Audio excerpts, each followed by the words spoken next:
Hello and welcome. This is Ryan of Happy Healthy Vegan coming at you on a Friday evening for me. It's just a few minutes before 6 p.m. Pacific Standard Time. Once again, just all ready. Usually I spend a little bit of time before the live stream making sure all the technical issues are settled. Often there's a bug or two I got to squash. But anyway, everything went really smoothly today. And instead of sitting around waiting for 6 p.m., I thought I'd come on a little bit early. And I saw already a few of you guys in the chat, like Trini Vegan, Fu Man Poo, Star Cradle. I was responding to Henning, and I saw Sarah and Metalhead on earlier. So hello, guys. If anyone's watching after the fact, hello, you can always watch these videos. We leave them up on the channel. Just, click the link in the notification you may have gotten, or they should be up on our homepage as well on YouTube. But what was I going to say? I've surprised a few of you guys Wednesday evening with an impromptu live stream, and I guess a lot of you guys didn't get your notifications. I saw some comments after the fact, so sorry about that. Yeah, make sure if you haven't already, you have your notifications turned on YouTube. I know that's not a slam dunk. YouTube just kind of sends out notifications, it seems, whenever it wants. I don't know if there's any kind of grand conspiracy or just technology is not as great as it should be. But anyway, guys, hello, and here we are Friday evening.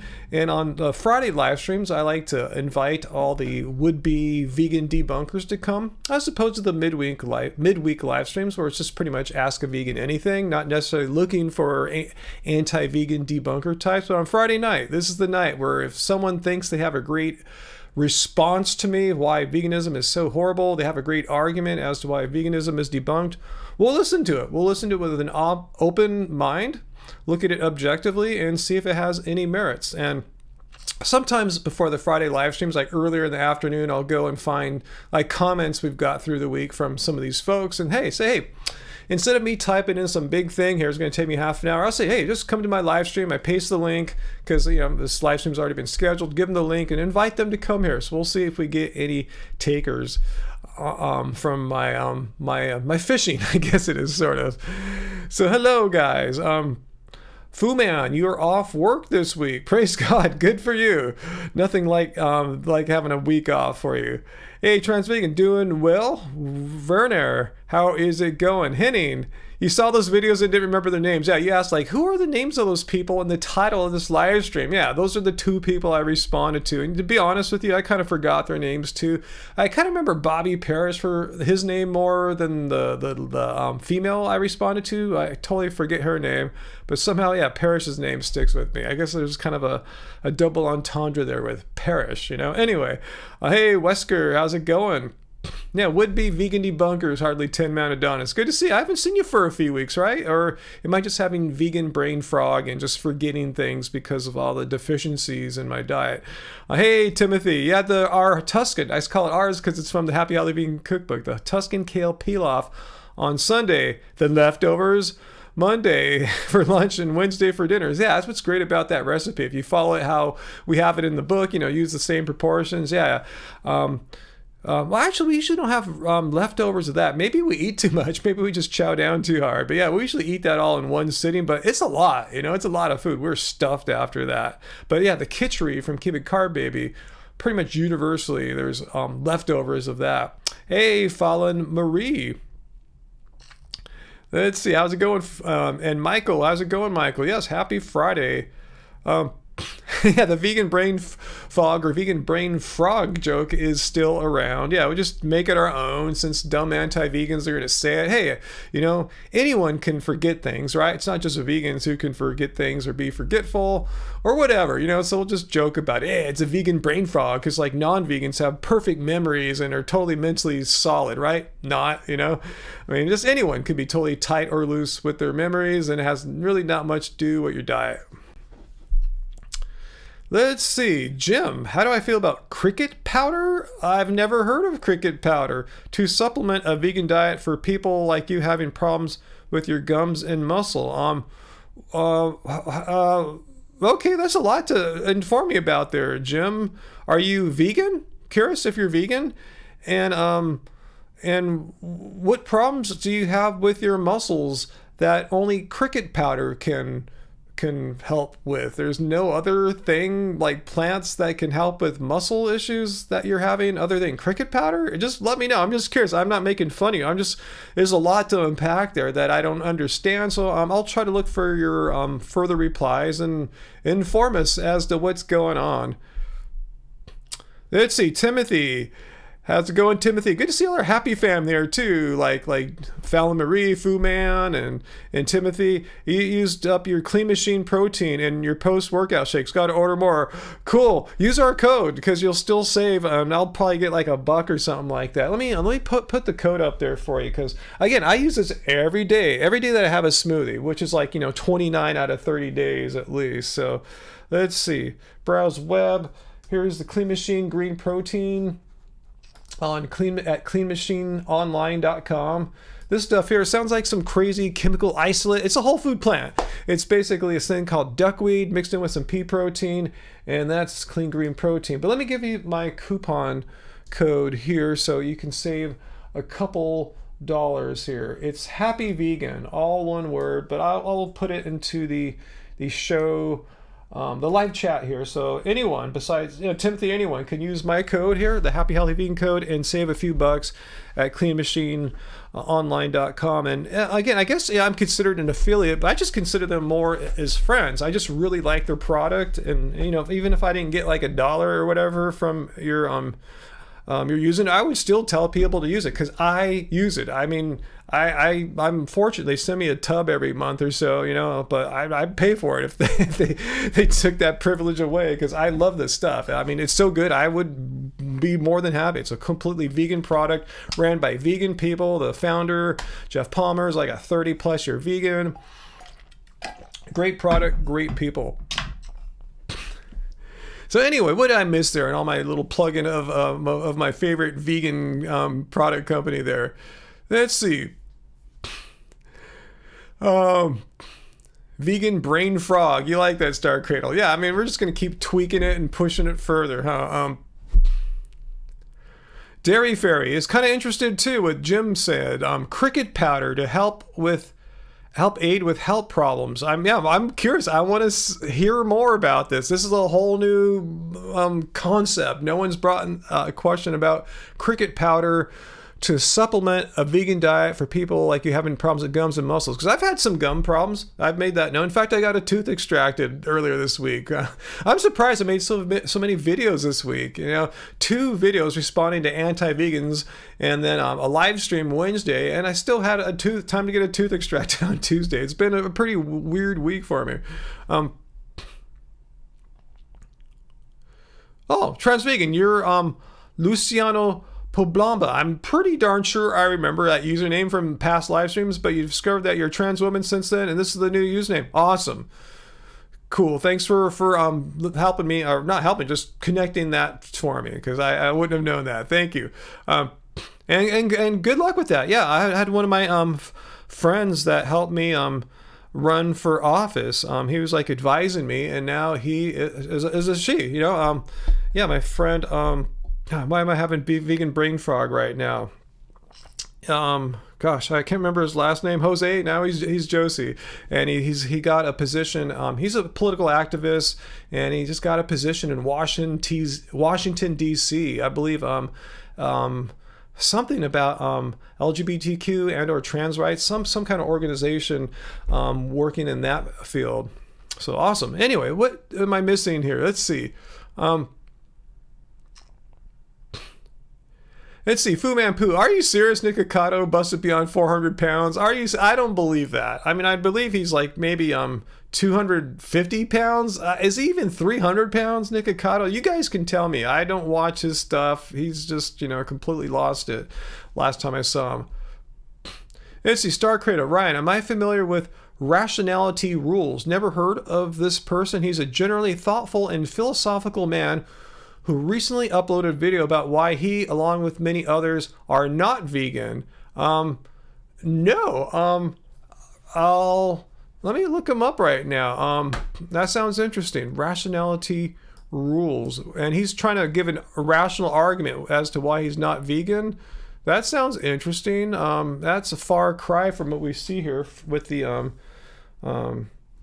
anti-vegans that come and just throw poop on the wall. But let's see what we can do here. Here's our channel. Let me just type in rationality rules so I'll remember. Okay, cool. There he is, and I'll check him out later. Let me see if I can find the vegan video. Okay, veganism will win, but you're wrong about why. Huh. Okay. If we have a quiet night tonight, maybe we'll check out some of it later. Who knows? Yeah, we'll see. Hey, Peter. How's it going, Peter, our moderator? And Han Solo's cousin, our channel patron. Hey, Han Solo's cousin, Angie and I were wondering, did you go to Disneyland or Disney World on your birthday?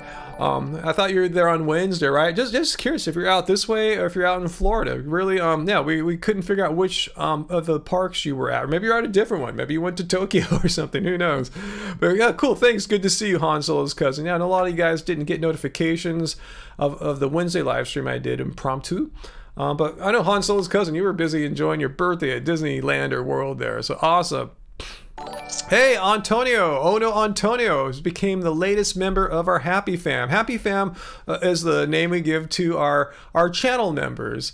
And we're starting to get a nice amount of people now. Maybe 20 to 30 odd people, something in that ballpark. Maybe not quite 30. I'll take a look. But yeah, it's impressed me how many of you guys have joined. So thanks, Antonio. And yeah, there's all sorts of perks and things and rewards. And you get a little cool green badge next to your name. And Peter, member for 2 months. And did they upgrade your badge there? I'm not sure how it all works yet, but yeah, we're still getting the tech together for a members only live stream. I thought I'd be able to use Zoom, and since I used it last, they seem to have limited it to 40 minutes for the free version, and I'm not sure if I want to pay for Zoom I thought we do use Zoom on the members only live stream. So anyway, I'm figuring it all out. I'm getting it down. Okay, you went to Disneyland, but it was just a trip. Han Solo's cousin. So let me ask, do you live in California, or did you come out here for a trip? Let me know. I'm really, really curious if maybe you're a neighbor and we don't know it. That'd be really cool. If so, we'd have to meet up sometime. Let's see. What else is here? Yeah, I'm going to talk about that stuff in a bit, Peter. I'm sure we're going to have a lot of other people wanting to get some of that off their chest. What's happened in America today. Let's see. What's that, Timothy? I should line up any diet to target similar macros. If you're paranoid about absorption, then eat 15% more plant. Who are you talking to there? Is Uncle here too right now? Let's see. I just got a weird notification. Hang on 1 second. No, that is not related to anything. How come I'm not seeing? No, there's Uncle. Uncle saying hello to Han Solo's cousin. Awesome. Let's see. You just went out for a trip. I'm just curious though. Are you from California, Han Solo's cousin? Just curious, because yeah, we're from California. Yeah, we've seen our many Disneyland vlogs, and we've made that special one for happy bestie fams. Anyway, cool. Oh no, Antonio is using the new, I think those are the brand new Angie icons or emojis. So that's one cool thing that our cute little perk. Angie made these emojis for our members to use. So yeah, cool, using the Angie one there. Angie made some really cute ones of her adorable smile and face and thick head of vegan hair, despite what like that girl I replied to or responded to yesterday, that TikToker, is saying that if you go vegan, you're gonna lose all your hair and stuff, or it's gonna thin out. Didn't happen to Angie, and she's been pretty much meat free since the 80s. Let's see, Star Cradle. But speaking of that philosophy dude, if I'm so inclined, you'd love my perspective on his thoughts. Thanks for looking him up. Very gracious of you. I left a comment on it under one of your videos, but it disappeared. Huh? Interesting. Yeah, I don't delete your comments there, Star Cradle. So I don't know what happened there. A lot of weird things can happen. But I do look in the held for review folder that YouTube has for like flagging certain comments that it thinks might need review, like spam and bots. But people's comments get in there, ones that have bad words and stuff like that. But I didn't see it. So anyway, thanks for letting me know. I'll check it out and maybe I'll respond to them, right? Why not, It's okay, you're not in California, Han Solo's cousin. Okay, you don't have to reveal any more personal, private details like that if you don't want to. Totally cool. I'm not trying to force you or anything. I'm just curious if you are just for like a neighbor of ours. That would have just blown our minds, you know? Like, oh yeah, I'm in Orange County. I live in Anaheim or something like that. Our minds would have been blown. Trans Vegan wants to know, what do I think about marijuana? And I see, oh no, Antonio is getting down with my icons. And Angie needs to make me some new emojis where my hair is like shorter now. And I could wear that cap still. I do like that cap. But yeah, I'm totally, I've been pro marijuana legalization, pro decriminalizing marijuana. I've always found it like completely absurd and irrational how in some states, still in the United States, you can go to prison for years, like multiple years for like smoking a joint. Yet, you know, you can go to any bar and get drunk AF and, you know, as long as you don't kill anyone there or on the way home, totally cool. You know, you get S-face, but, you know, smoke a joint and go to prison. Like, you know, your life stops, your family F'd, you know, your freedom's taken away for smoking a plant. I mean, to me, like, that is just completely irrational and absurd. It targets certain groups of people as well. And, certain groups of people like minorities are more apt to actually be prosecuted than like, say, you know, a wealthy, like politician might receive if he or she were to be caught with marijuana. So anyway, yeah, I'm very pro decriminalizing pretty much, you know, harmless drugs, you know, relatively harmless drugs like marijuana, psilocybin mushrooms, things you can't get really physically addicted to, you know, as opposed to say like opiates and stuff like that. Not to say I'm pro jailing opiate addicts or anything like that. I'm just saying particularly drugs that are pretty harmless as far as there's no real addictive properties in them. Like, why are we criminalizing those drugs and jailing people who use them? Like, who's the victim if someone smokes marijuana? Who's the victim if someone grows some mushrooms in their house and, like, you know, sells me like some mushrooms that they grew? Who's being harmed? There's no. How can it be a crime if there's no victim in the crime?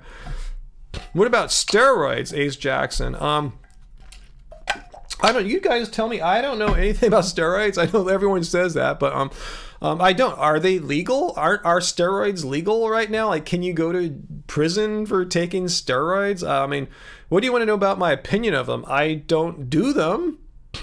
I don't know too much about steroids, but I do know that they're not particularly good for you in the short term or long term.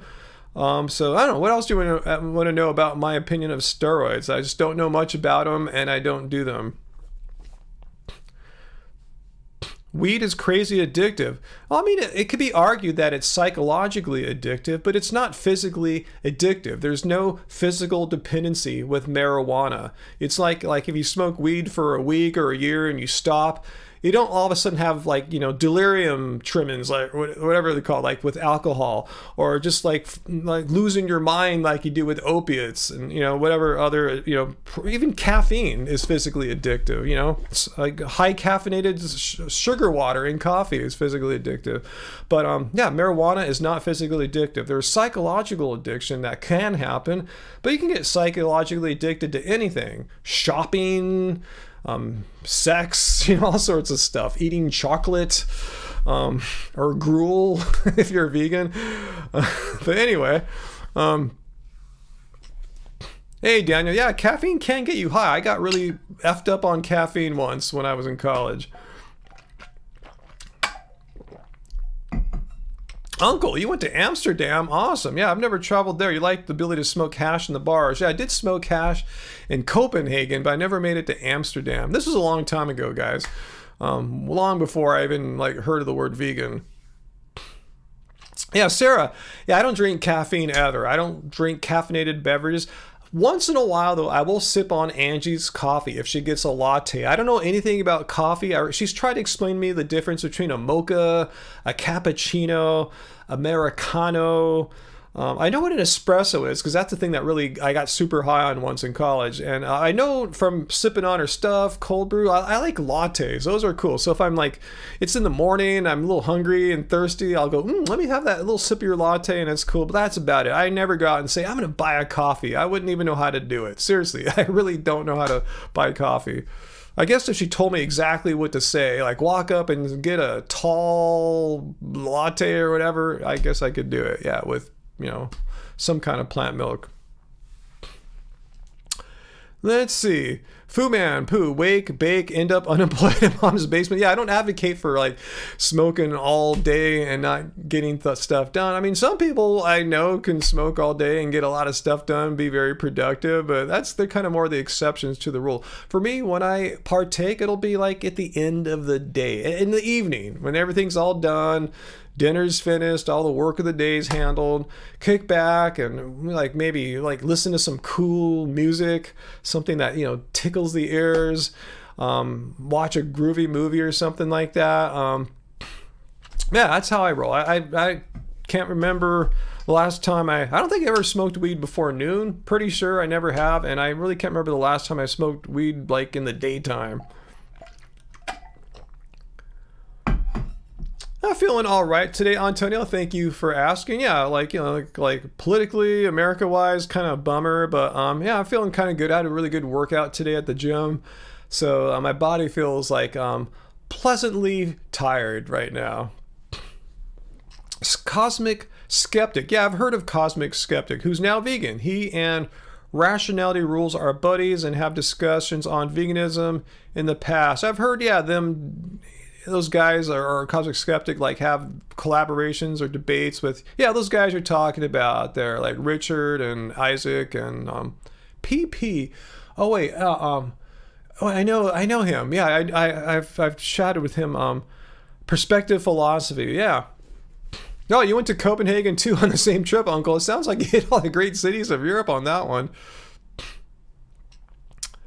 Heather, Diet Pop. Yeah, I don't know much about that. I don't drink diet or non-diet pop. I'm so adorable, Antonio. Thank you.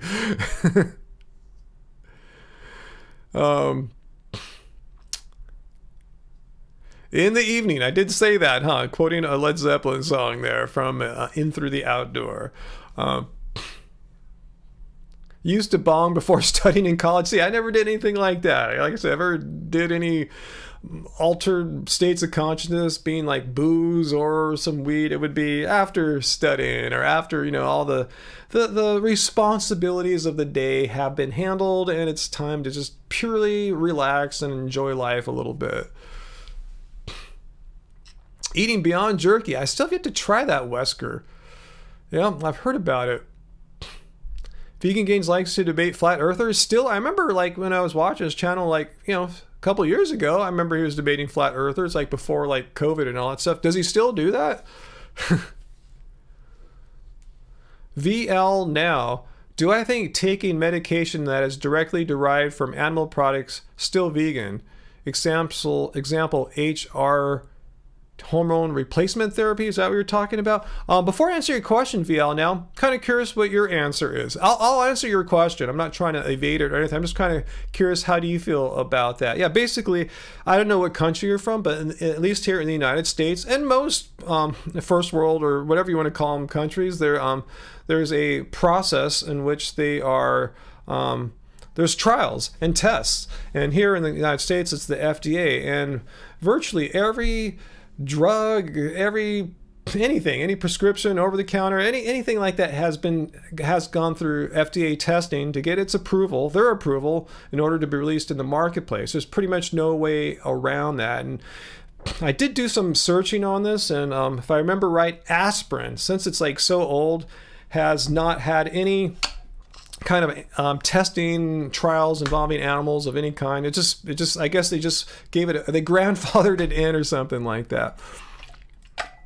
But no, I mean, going vegan doesn't ask. We could look at the definition of vegan really quickly here, and I'll explain my answer. Let's see. Wrong browser, guys. Well, my bad. I have too many web browsers and too many tabs. But anyway, let's look at the definition of veganism here. So drink up, guys. If you guys are drinking every time I show the definition, get your drink here. And it's a philosophy, a way of living, which seeks to exclude A philosophy and way of living which seeks to exclude as far as possible and practicable. Those are the key words here for my explanation. All forms of cruelty and exploitation to animals for food, clothing, or any other purpose. But notice that as far as possible and practicable. And even the Vegan Society on their website later on, I think just down a little further here on the screen, says basically what I'm saying here. We're like, wrong, but veganism isn't asking you to like stop taking like medications that you might need to function in life or protect yourself, or like when I went to the oral surgeon on Tuesday to get my tooth extracted. They shot me with some stuff which I'm sure was tested by the FDA. I mean, how else are they going to extract a tooth without, I mean, pulling it out without anything? It's not going to happen. So no, veganism isn't asking you to suffer. It's not asking you to give up your life for a cause. No. So yeah, if you need to take a medicine, as the Vegan Society says, take a medicine. That's just an unfortunate fact of how the world is run. We live in an imperfect world. In a more perfect world, yeah, there would be no animal testing ever on any health, or not health, but just drugs, prescriptions, over the counter, whatever, So anyway, yes. Cult leader definition of veganism. Oh, I forgot. Yeah, I'm the vegan cult leader. Yes. Yeah, trans vegan. Yes, HRT is necessity for you. And I know others like Graven Babies, who isn't here right now. She's been very open how she has to take thyroid medication pretty much to like be a healthy living person. And it was funny, not funny, it was shocking. We had someone who thought he was like a hardcore vegan. That's what he referred to himself, as a hardcore vegan. He was arguing that Graven Babies, as a vegan, should not take her life-saving medication. So basically, he was advocating one of our best fans here, one of our best followers, to die, to commit suicide, in essence, by refusing to take her medications. He was asking, this hardcore vegan was asking Graven Babies to like sacrifice her life for the cause. And that's just whack. That's death cult. Veganism is not a death cult. Anyway, hey, Peter, what was that comment there? Thanks for the super chat tip there on Streamlabs. A woman that didn't have any health insurance packed her tooth with dry ice and pulled it out with pliers. Wow. I actually didn't have my health insurance cover my dental procedures. Actually, I pay for that out of pocket. I mean, I technically they will cover dentists, but I have to go to like certain dentists, and I have teeth issues I talked about. They started before everyone went vegan, so I go to a more high-end dentist. Doesn't take my insurance, so it's all out of my pocket. Unfortunately, the dentist and the oral surgeon stuff are both. Yeah, don't be like that hardcore vegan. I don't even want to mention his name, but you guys might remember this discussion I'm talking about, this hardcore vegan that was saying Graven Baby should consider stop taking her life-saving medication, in essence, sacrifice her life for the cause. This was just like maybe 2 months ago.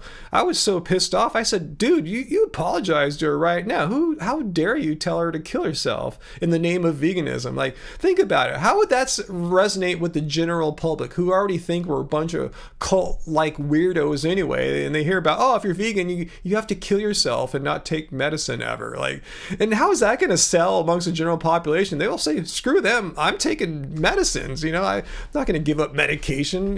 No one's going to want to go vegan if they believe that's what we do.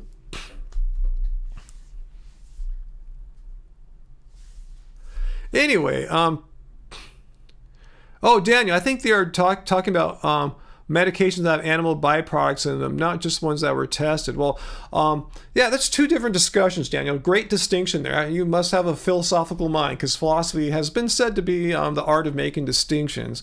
When we were having this discussion 2 months ago with this hardcore vegan who will remain nameless, he was just saying anything that was even tested on animals is off limits to vegans. Like, non-vegans could take these life-saving medications, they can continue living, but vegans they have the onus to die rather than take a medication that has animal bits in it. But again, here, I'm not a medical doctor, but even the Vegan Society would seem to agree with me here. Even if there's some kind of animal-derived ingredient in a medication, if you need it, I mean, and there's no other option, what are you to do? Especially if you need it to, like, do what you need to live. Again, I don't think any vegan should be advocating that we sacrifice our lives for a belief. Richard City would die for veganism. What do you mean? What does that mean, to die for veganism? I don't even understand what that means. Like how? What in what context? I'm just kind of curious. Hit the like button if you love Ryan, or even hit the like button if you just like Ryan. Thanks, Sarah.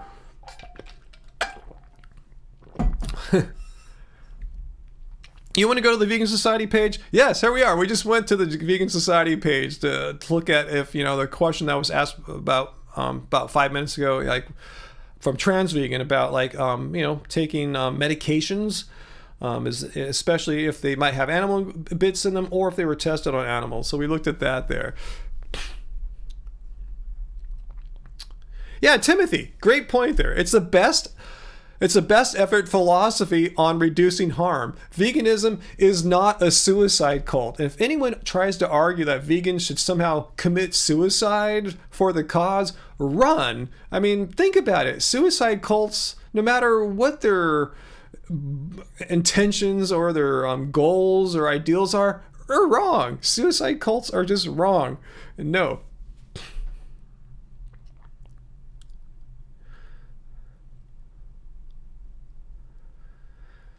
Oh, Bob, you're talking about like Vegan Gain said if veganism shortened his life considerably, he wouldn't care. Yeah, this is a thought experiment that people sometimes throw at me like this. I'll try to be devil's advocate. Sometimes a non-vegan or even maybe a vegan might ask, like, what would you do, Ryan, if you somehow learned that veganism was really not good for you, like unhealthy, and it gave you higher risks of diseases and shortened your lifespan? What would you do? I'm going, I honestly can't answer that question because I can't wrap my head around it. It's like saying, what would you do if you saw a square that had 3 sides? It's like, I can't wrap my head around that because to me it's impossible. The essence of a square is that it has 4 sides. There's no way around that. And for me, veganism, it's a well-known true fact that it is a diet that doesn't like F you up unless you do something, weird, like starve yourself and fast and stuff like that, and just eat like fruit the rest of your life or something like that. But it's a well-known fact that veganism reduces your risk for the leading causes of death, on average have a longer lifespan than the general population. So I can't wrap my head around like veganism all of a sudden like taking years off of your life. To me, I just can't conceive of that.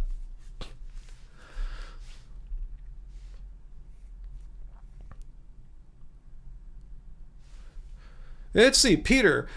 Amy Serrano and 3 other activists are going on trial Monday for Meet the Victims they did a few years ago, facing 14 charges and 50 years in jail. Really, I can't. I would hope justice wouldn't send vegan activists to jail for 50 years. What's the worst thing they did, Peter? What's the big charge there that would justify so many years? Like, did they trespass? I mean, trespassing? I mean, people trespassed our Capitol on January 6th and got 6 months, maybe a few guys a year or 2, and they did stuff beyond just let me know, what was the big crime? Like, what's the big, the biggest thing the worst thing they did? Breaking and entering. So did they destroy property? Did they steal property? On the January 6th United States insurrection, yeah, laptops were stolen, files were stolen or destroyed. And I don't remember anyone facing 5, 10, or 40 years. Yeah, that's insane. Breaking and entering and getting decades of prison for breaking and entering. I mean, that's crazy. Well, why is that? Why are vegan activists being punished? People break and enter into homes all across the United States every day, and I don't think anyone ever gets 50 years for that. What's up with that? How come the vegan activists are being so harshly and unfairly penalized, singled out? Is it because they're vegan? Is that why? Vegans are the second-class, second-rate citizen, and harsh and unjust, unfair, unequal punishment could be given out to them, or a guy or a gal who breaks and enters into a liquor store or a home gets way less. What's up with that?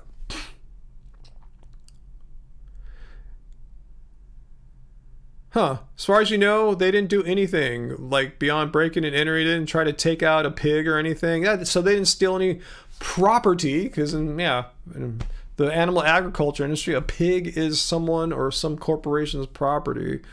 Wow, yeah, society really hates vegans. If that's the price you got to pay for breaking and entering to like a slaughterhouse, I assume it was, and if you break into a house, a human's house, you get what, 6 months, a year maybe? But 50 years for breaking into... Why is a slaughterhouse this sacred, specially protected entity where it seems like a human's house, if you break into a human's house and get 50 years, okay, people probably wouldn't do that, but people aren't really breaking into slaughterhouses all that often. Like, I don't understand why the penalty is so harsh. You know, it just seems like the punishment doesn't fit the crime whatsoever. Like, if you break into a human's house, yeah, that's terrible. Things go wrong. People in the house... could get killed, but I mean, if you break into a slaughterhouse, especially when it's closed, no one's going to get harmed, really. I don't get it.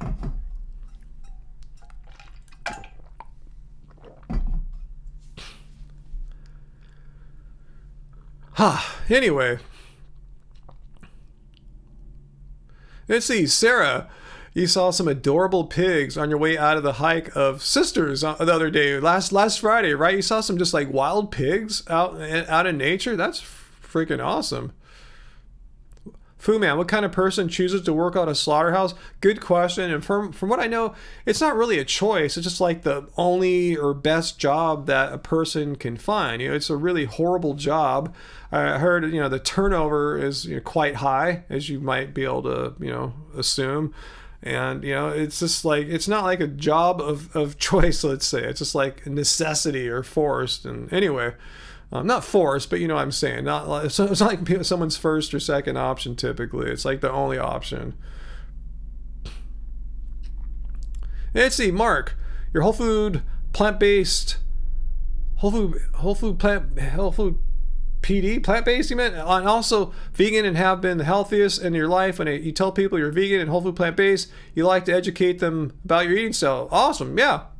That's totally, what I do when I meet people out in the real world. Totally, I try to do just, hey, show them, hey, look, yeah. Just today at the gym, we got in a little bit of a conversation about veganism today when I was on the basketball court. Yeah, Antonio, I see you responding to Bob. No, there is a large group of people that hate us. Bob, you might not know it because you don't experience the hate firsthand because I assume you're not vegan, but I experience it on a near daily basis, and I kind of liken it like to like racism. People will hate me and others who are vegan simply for the fact that we're vegan. Not because I did something like horrible or, I'm saying like I'm a bad person or whatever, just because of the fact, some attribute about me. And in the case of a racist, they'll say, oh, the slanted eyes, he's not white, I hate him. And in the case of vegan, oh, that person is vegan, I hate them. Why? Because they're vegan. See what I'm saying? There's a lot of hate out there towards people who don't eat animals. It's effed up and it's out there, and most all of us have experienced it, especially if you've been vegan for any length of time. You might not have that happen right away, but I'm sure you've seen it happen to others if it didn't happen to you. Hey, mi comunidad vegana.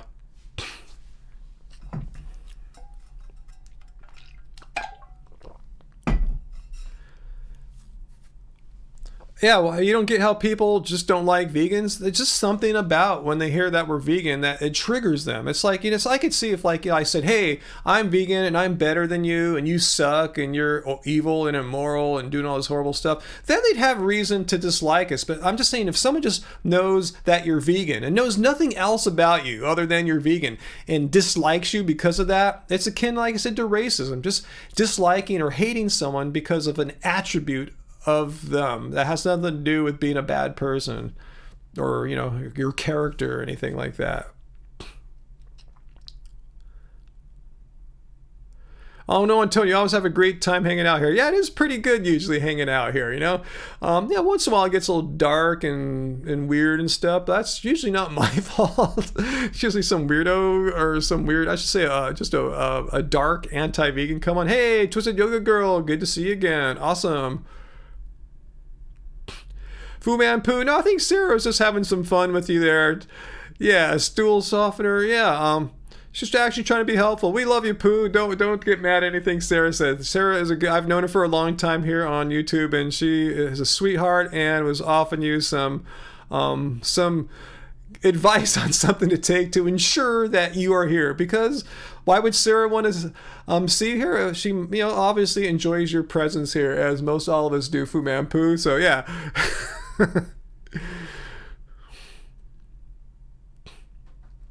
What's that, uncle, if you don't look like they do? And I don't look like most people, being 3/4 Asian, and don't think like they do. Well, being vegan, yeah, I don't think like 97% of Americans. Yeah, there's a certain subset of that 98% that will hate you. Not all 98% will hate us 2% vegans, but I would say maybe one out of maybe 8 of or so, 1 out of 10 of that mass of non-vegans have some kind of hate towards vegans.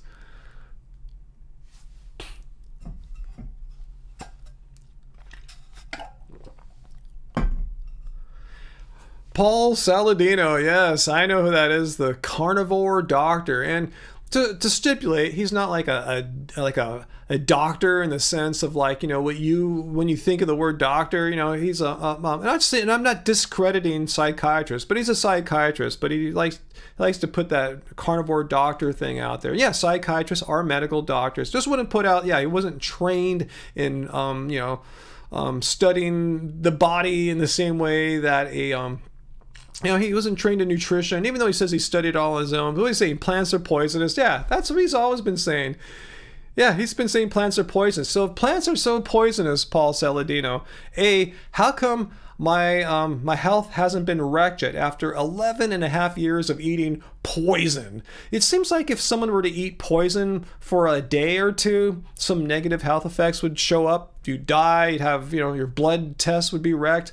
A day or two, maybe a week or two, but 11 and a half years, I call bullshit. How come, furthermore, when you look at health organizations, not just like rogue psychiatrists like himself, but health organizations, how come they're saying they're not saying if you eat vegan or plants, you're eating poison? No, they say well-planned or appropriately planned vegan diets are healthy. So how can eating poison be healthy? Either these guys are all lying or stupid, or Paul Saladino is a genius and the most intelligent man in the world. He knows stuff that these guys don't know. I doubt that. Again, if Saladino were right, I should be sick and nearly dead and shouldn't have great blood tests.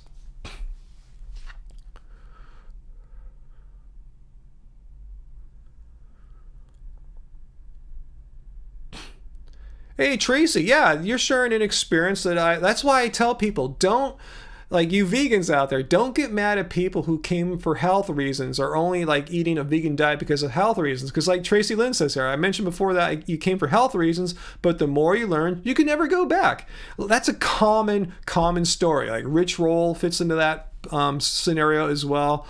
So yeah, this is the most natural and humane way to eat and live. I think so too. What could be more natural and humane than not killing animals every day in order for you to wake up the next morning?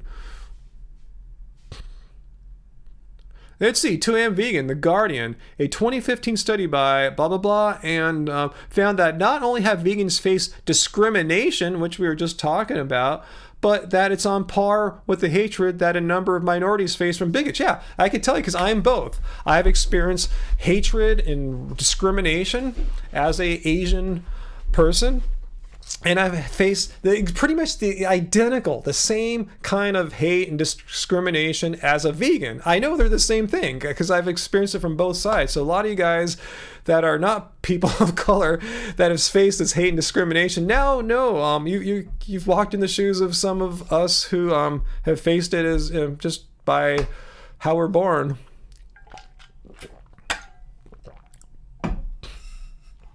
Yeah, are any serial killers vegan? I know it's funny how people like to say Hitler was a vegan. Well, first of all, he wasn't. But even if just say he was, like, so what? I mean, we can find like mass murderers who were not vegan. Therefore, we say non-vegans are all mass murderers and crazy or whatever. Yeah. Anyway, yeah, it is sad, Bob. I'm glad you can see that's just completely wrong to like just discriminate and just hatred, towards people who are different from you, be it their race or their decision on what to eat or not to eat. Why does that affect anyone? Why would someone hate me because I made a choice not to eat animal products? How does the hate come from that? Like, how does that give them the justification to hate someone because I made a choice? I made the choice in my own life. It's a private life. I made the decision in private. How does that affect them in any way? How does that change their life one bit that I don't eat animal products? How does that change or worsen, diminish the quality of their life experience by any fraction of anything? Just because I personally, and I don't live with them or anything, I don't eat animal products. How does that mess up their life? Well, you think that YouTube shooter? Wait, am I thinking of the right person who was vegan? Wow, I didn't hear that. Hey, Tennis Freak, I heard about that doco, but I didn't watch it. Isn't it just some anti-vegan nonsense? Basically saying that like vegans are eating all these Impossible burgers and it's bad or something like that. Say, trans vegan, you haven't experienced that. You've never been discriminated against for being vegan. Well, good for you, lucky, But you have for being trans and bisexual. Yep, yeah. LGBTQ people know all about that kind of hate too. Why do people hate LGBTQ people? How does that diminish the quality of someone's life if they're if another person is LGBTQ? How does it diminish the quality of their life if another person is vegan or if another person's Asian? Why what gives people this right to hate people? Like, what the hell? I don't understand. Anyway, let's see. Uncle, you said in Texas you were discriminated against because you had curly hair and that didn't fit the white norm. What? People in Texas don't have curly hair? Really? I've never been to Texas. I mean, that's wild if the genetics of Texans are like curly hair. Oh, we have a troll? Sarah, who's the troll? Let me know. I didn't see it. Let me look here if I can find a troll. We always get excited when we have a troll. Let's see. Tell me who the troll is, guys. I'm looking. Hey, V-Lam. Good to see you, V-Lam. Have you been on for a while as I was rambling there? No, it looks like you just came on, V-Lam. Oh, no, you've been on for a little bit there. I see a comment. So what if vegans are judging you for eating meat? It's justified. Wait, who are we talking to? I must have missed something. Timothy, you were teased some at work when you went vegan 6 years ago. It took about 2 years for the smart-ass comments to stop, and now they never say anything anymore. Good for you. They would slick down their hair in Texas if it was curly. I see. Let's see. Gosh, I'm not seeing this troll, man. Why am I not seeing this troll person? Oh, it's Bobby Tarantino. All right, Bobby, let's see what your words are here. If you want to try to debunk veganism or something, Bobby, let's hear your argument. This is it. This is the best you got for us. Let me put your argument up. Is this even an argument here, or are you just like being stupid? I mean, and I say that in a non-judgmental way, because if you're just going to sit here and go, oh, I like meat or something like that, why, this is a vegan discussion. You're just coming here to be a dick, right? I mean, can't wait till hunting season. Kill me a nice, delicious, healthy, organic animal. Never seen a factory or grocery store. All right, so you're telling us you want to go kill an animal. All right, so why are you telling us in this vegan chat that you're looking forward to killing an innocent animal? What is your intention? What is your purpose? What's your primary reason for coming to this live stream to tell us that? The title is not come here and be a dick. The title is Debunk Veganism. So if you think you have some argument to debunk veganism, we'll listen to it. But if you're here to be a dick, we'll kick you out of here. We didn't say come here and poop on our live stream, like be a dick to us all. Just tell us why did you want to say this? Do you have an argument that you want to present in addition to this? What is going on?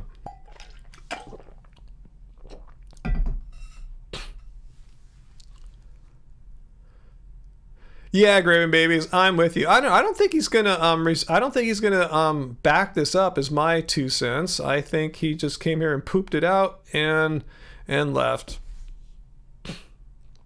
You love my voices, right? I did read him in some kind of meat troll voice, huh?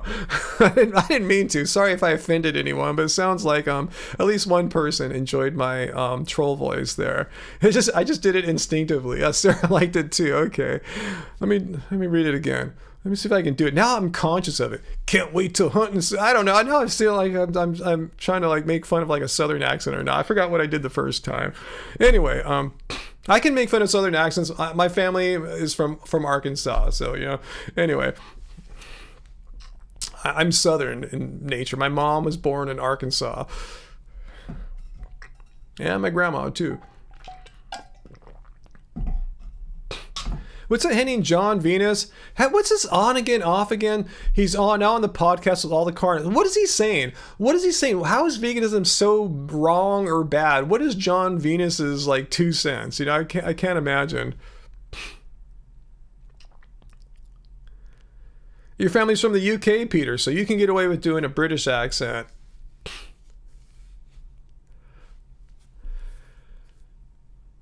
Let's see, what else did I make? John Venus just goes back and forth. I'm quitting vegan. Oh, no, I'm back. Just kidding. I don't know what I was thinking. Oh, now he's gone again. Like, what a drifting, like, non-stable thing that is. That's just totally weird. Your family's OG Whittier. No way, Sarah. Yeah, I grew up right around the Whittier area. Strange. Awesome. Hey, Tracy the Vegan. Good to see you, Tracy. How is it going? Awesome. You're from Florida, and I sounded normal to you when I did the troll voice.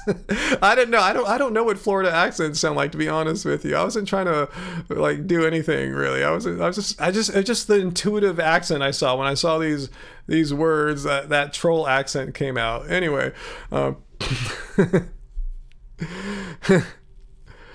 let's see.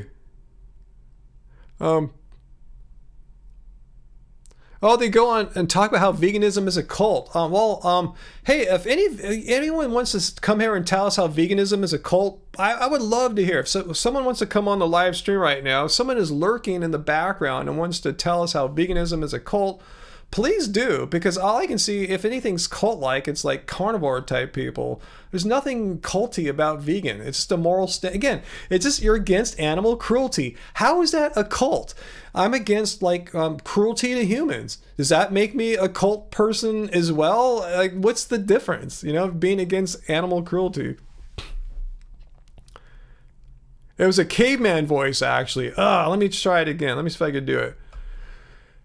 Can't wait till hunting season. Kill me a nice, delicious, healthy, organic animal. Never seen a factory or grocery store. Yeah, that's kind of how I read it, huh? Okay, yeah, maybe that was kind of my caveman voice there. Oh yeah, Tracy, you can do a southern accent without even trying, because she as well is from Arkansas.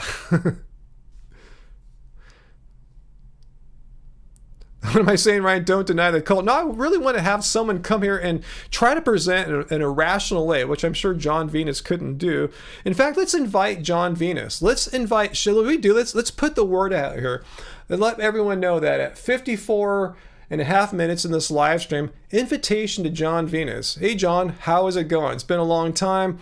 I hear that you're making the rounds on the anti-vegan podcast and video circuit, telling people that veganism is a cult.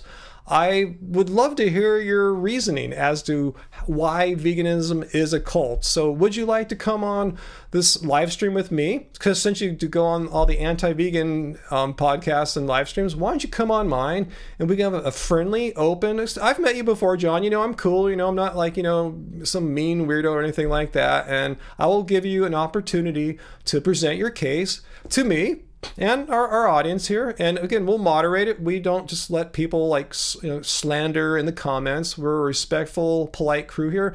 And you could tell me why and argue as to your reasoning supporting your belief that veganism is a cult. I would like to hear that, because I'm quite skeptical of any claims that veganism is a cult. I'll give you a little preview of where I'm coming from. Veganism is a moral stance against animal cruelty. It's a belief. You either believe that animal cruelty and exploitation is wrong, or you don't believe it. How is believing that cult-like? It's like saying if you believe that harming a human is wrong. How is that a cult belief? And if so, why is the vegan one a cult belief and the human one is not? I don't understand. So John, please come on and we'll discuss this in a calm, polite, adult, rational way.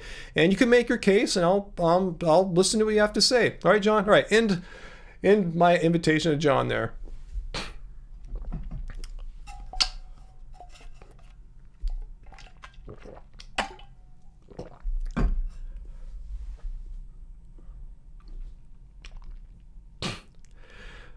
All right, Bob, I'm going to put you on the poop ball here, Bob. Again, not to disrespect you, but I want to make sure we don't misrepresent what Bob is saying here. So we're going to get rid of this hunting season is almost here. And all right, here we go. All right. With even more vegans needing to leave the lifestyle, doesn't it make sense to back off the idea that everyone should be vegan? What do you mean needing to leave the lifestyle? There's people that made videos, like say that TikTok girl.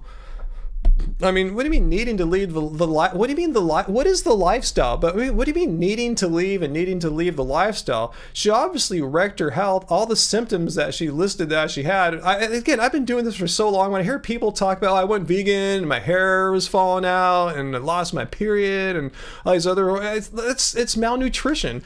You can starve yourself on a non-vegan diet. You can starve yourself, on a vegan diet. It's not a vegan diet that wrecked their health. I mean, she didn't need to leave a vegan diet, just probably need to just not eat such a crappy vegan diet. So I'm not sure what you mean by needing to leave a vegan diet. There's like, why would someone need to leave a diet that is known to be perfectly healthy as long as it's well planned? Like I said in my video yesterday, not just that girl, TikTok girl, just thought, oh, veganism is supposed to give you all the nutrients you need, right? You said something like that. Like, no, where'd you get that? Nowhere does it say that if you eat vegan, any old vegan diet that you can come up with without any planning will be sufficient. No one says that. I mean, like fanatic, raw food promoters and other people I don't want to mention will say that, but they're wrong. I mean, there's no credible health organization saying just any old vegan diet, even if it's lacking in calories and lacking in diversity, will be fine. You'll get everything you'll need. You'll be cool. No one's saying that. So there's no need to leave a vegan diet. I mean, there's a need to leave a crappy vegan diet, but there's no need to leave an appropriately planned vegan diet, or else all these organizations would just be flat out lying. Anyway. Hey, Groovy Lisa. Star Cradle. Who's late to the cult meeting? Is it Groovy Lisa late to the the cult meeting here? And yes, but yeah, we are a vegan cult here. In case you're new, just joking, we're not a vegan cult. But that's why I want John Venus to come here and have an open discussion with me and tell me why he thinks veganism is a cult.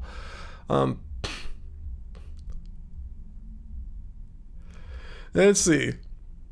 Graven Babies. I'm vegan and not on a diet. Lord have mercy.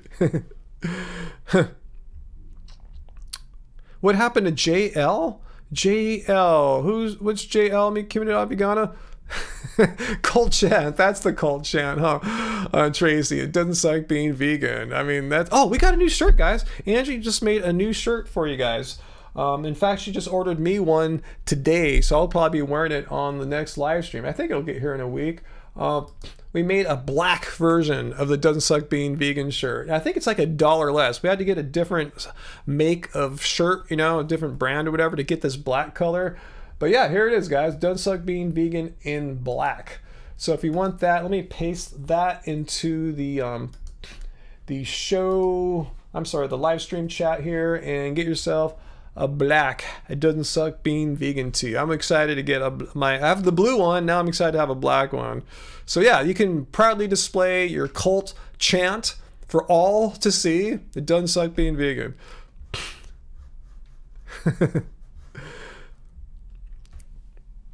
Let's see it one more time. We're proud of Angie's work there. Doesn't suck being vegan. So I like how it's just so bold and a little irreverent, you know, just kind of like, yeah, just deal with it, you know?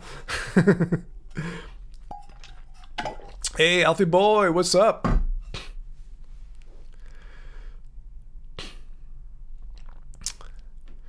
So Bob, you're stringing a bunch of stuff together. Now you're saying not eating meat is a moral code. I mean, again, maybe I'm missing something, Bob. So if you're gonna say something like this, is this your argument, Bob, or are you just asking a question? I'm just saying, no. Who needs to leave veganism? No one needs to leave veganism because, you know, like I said, it's an adequate, nutritionally adequate diet. As long as you're not doing something stupid, what people need to leave are stupid, or I shouldn't say stupid, extreme and restrictive ways of being vegan, like just eating raw food or not eating enough calories so you look great in a bikini, or eating just Oreos and beer, you know, just like extreme and restrictive, non-diverse ways of being vegan.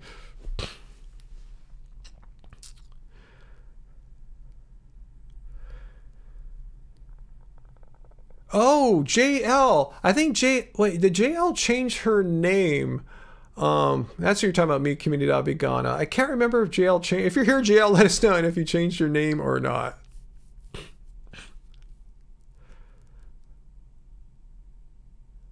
Let's see. Oreos and beer sounds interesting. I mean, technically, right, that's a vegan diet. You will fulfill all the requirements of veganism as far as like not harming and exploiting animals, right? As far, again, veganism, again, is not a diet created to attain the most optimal human health in the universe or anything like that. It, again, is a immoral stance against animal cruelty and exploitation. So anyway, I forgot what my point was. I guess vegan brain frog is really strong with this one being me. I refer to myself as this one. Let's see, Shannen Lulu. Let me see if I find her question, Tracy. Yeah, I'm not a dietitian or doctor, but I will give you I don't answer medical questions. Someone says, hey, what should I take to help my liver? I have a disease. I'm not going to give you an answer because why would you ask a music producer and video producer? But something about weight loss, again, I'm not a dietitian or doctor, but I do have some experience with that. Lulu. So I will give you my 2 cents, and I'm sure Tracy will, if she has anything to add, because she has some experience with this as well. Safest way to lose weight on a vegan diet. Thank you. I never really tried to lose weight as a vegan, even though I have lost weight as a vegan. I know Tracy has experienced the same thing too. If that's what you want to do, is be vegan, and you also want to lose a few pounds in a safe manner, here are my basic tips. You could probably fine tune this even more, but basic tips are to make sure you're incorporating some exercise into your pretty much daily routine. You don't have, if you're not already athletic, no worries.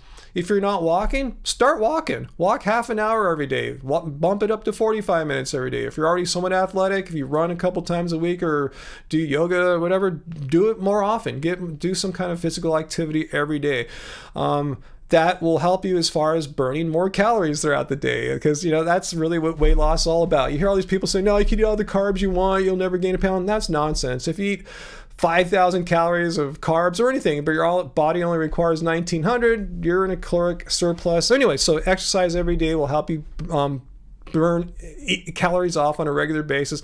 On top of that, diet-wise, I would recommend avoiding oils, amongst other things, but oils are the most calorically dense foods that you could pour a lot of oil on your food. So I'm not afraid of oils. I don't think they're inherently going to kill you or anything like that. But if your goal is to lose weight, I would not eat oils and stuff like, you know, ice cream, you know, stuff that's made out of a lot of oils and calorically, you know, pretty high. So that's it. Exercise and avoid oils, and see how that goes for you for like a month or so, you know. And also another thing I would recommend, I don't know why I forgot this, probably even the most important thing on top of all that is eat just as much of a whole food plant-based diet as you can. Very low on the processed food, very low on like salt and oils, and anything that we put out here fits that bill. Our Happy Healthy Vegan cookbook is low or no oil We don't put salt in the recipes here. It's whole food. There's no Beyond Burgers or anything like that in here. So yeah, just a good, it doesn't have to be our book, but just good, clean, whole food. Cut back on the oil, get daily exercise. And if you want a link to our book, I will give you that here. Let's go take a look. Where is our merch at? Here we go. happyhealthyvegan.org. And you can take a look at our different books. We have ebooks, we have print books. Take your pick.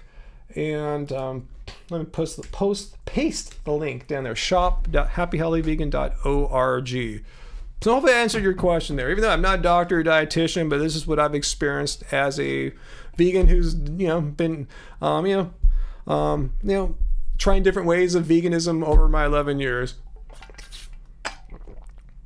There's Alfie Boy. Wasn't your reason for going vegan, but you did lose an easy 20 pounds over the course of the year with the change of diet combined with exercise. See, that's what I'm talking about. Without really doing anything special, like I'm on a diet right now, I'm going to lose weight. Just doing a few little tweaks like that can go a long way.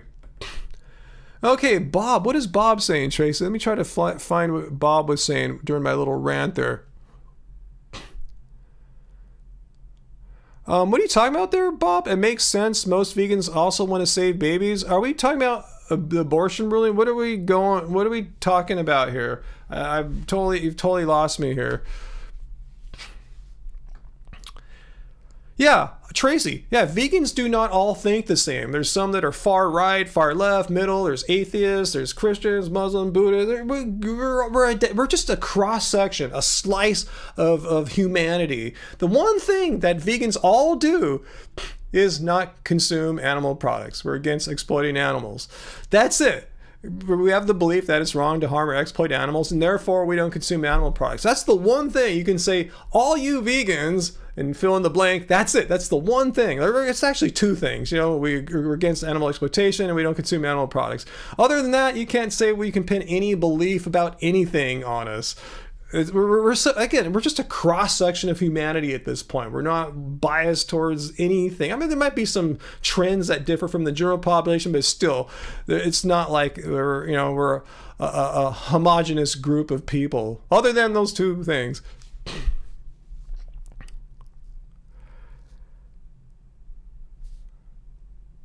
What's that, Tracy? Yeah, kitchen is so much cleaner without a bunch of oil getting on everything. Totally. Be vegan. Resistance is futile. I don't think Bob will like that, huh? We are not Borg. Good way to put it there, Graven Babies. Yeah, we're not the Borg. If you've seen Star Trek, we're just a pretty diverse group of people. Bob, it just makes sense. You want to preserve life in general if you're vegan. Why only animals? Interesting. What is the point you're trying to get at, Bob? You're saying a vegan has to be like pro forced pregnancy? Is that what you're saying? Is that your point? If you're vegan, to be a consistent vegan, you have to be pro forced pregnancy. Is that the point you're trying to make?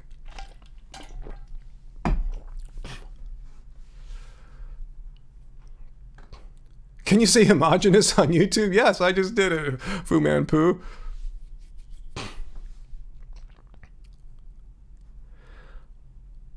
No, there's no inconsistency there whatsoever, Bob. Veganism, let's look at the definition here of veganism. All right, so get ready, guys. Take a drink. Here it goes. Veganism. It's a philosophy, a way of living which seeks to exclude as far as possible and practicable all forms of cruelty and exploitation to animals. It's a belief that animals are being exploited in this world on a mass scale. 80 billion animals a year are raised for slaughter so people can eat them. So if you want to put some additional ideas into that, I mean, you're welcome to, but it doesn't say anything about having to also be into human rights or racial rights or any LGBTQ rights or anything like that. I mean, you can be as intersectional as you want to be or don't want to be, but there's nothing inherently forcing a vegan to have any other beliefs other than that it's wrong to exploit animals. That's what veganism is. Yeah, it's like saying every Republican is a Christian or every Democrat is an atheist. You're just generalizing. And the only thing you can generalize about vegans is that we are against animal exploitation. You can generalize that because it's true by definition. If you're vegan, you're against animal exploitation. You could be as right-wing or left-wing, pro-life, pro-choice, or don't care. It doesn't matter to veganism. All veganism requires is that you're against animal exploitation.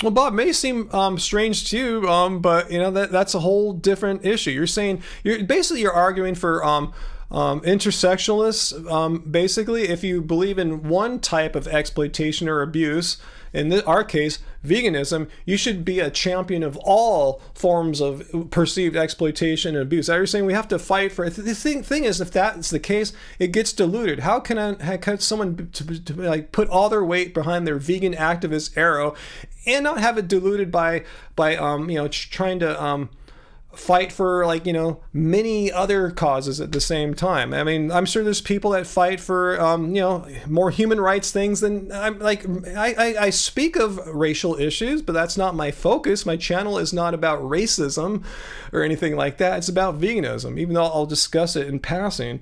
So this is what I do. I discuss animal rights issues, vegan issues. So there's nothing requiring me to to devote time and energy for any other issue that you may want me to fight for. Okay, so that's the definition. Once again, see, it's all about animals. It may seem strange that vegans aren't fighting for better housing for people, fighting against poverty in America or the third world, health care for all Americans. These are all issues that are human right issues, but pro-marijuana, the decriminalization of drug laws, these are all human rights issues, but we can't fight for every last one. There are plenty of activists in those other areas that can fight for those particular issues. Oh, VLAM, you're fostering an ex-feral cat at the moment. Oh, how sweet. 1 week in, and she's the cleanest cat ever. Feels really good helping out the animals in need. Oh, I'm so jealous. That sounds so sweet. An ex-feral cat who's in love with people now. Love it. Bob, so you want to get into this game, huh? You want to get into this game that you're trying to say that protecting human lives. How about the lives of mothers whose lives are in risk, or actually risk a chance of dying if they are forced to give birth? How about that? How about women and younger girls who are raped by a family member and they are forced to bring the pregnancy to term? How about their rights? I'm saying, yeah, as soon as you start saying unborn babies are humans, or not humans, have the rights of persons, and I'm not saying that's right or wrong, but by definition or as a consequence, you're diminishing or removing the rights of the mothers who hold these persons in their bodies. So it's not an either or. You have to look at both sides of the issue.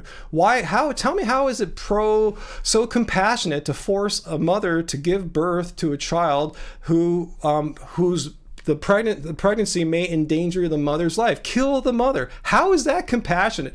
How is that not a human right abuse right there? Anyway, I don't want to make this a whole political thing, and that's not the reason why I have my beliefs. I'm just saying you're just looking at one side of the issue here and ignoring a whole nother issue of how women's rights are taken away by granting rights to unborn children, which I'm not saying that's right or wrong, but you're ignoring the fact that women's rights have been strongly attacked.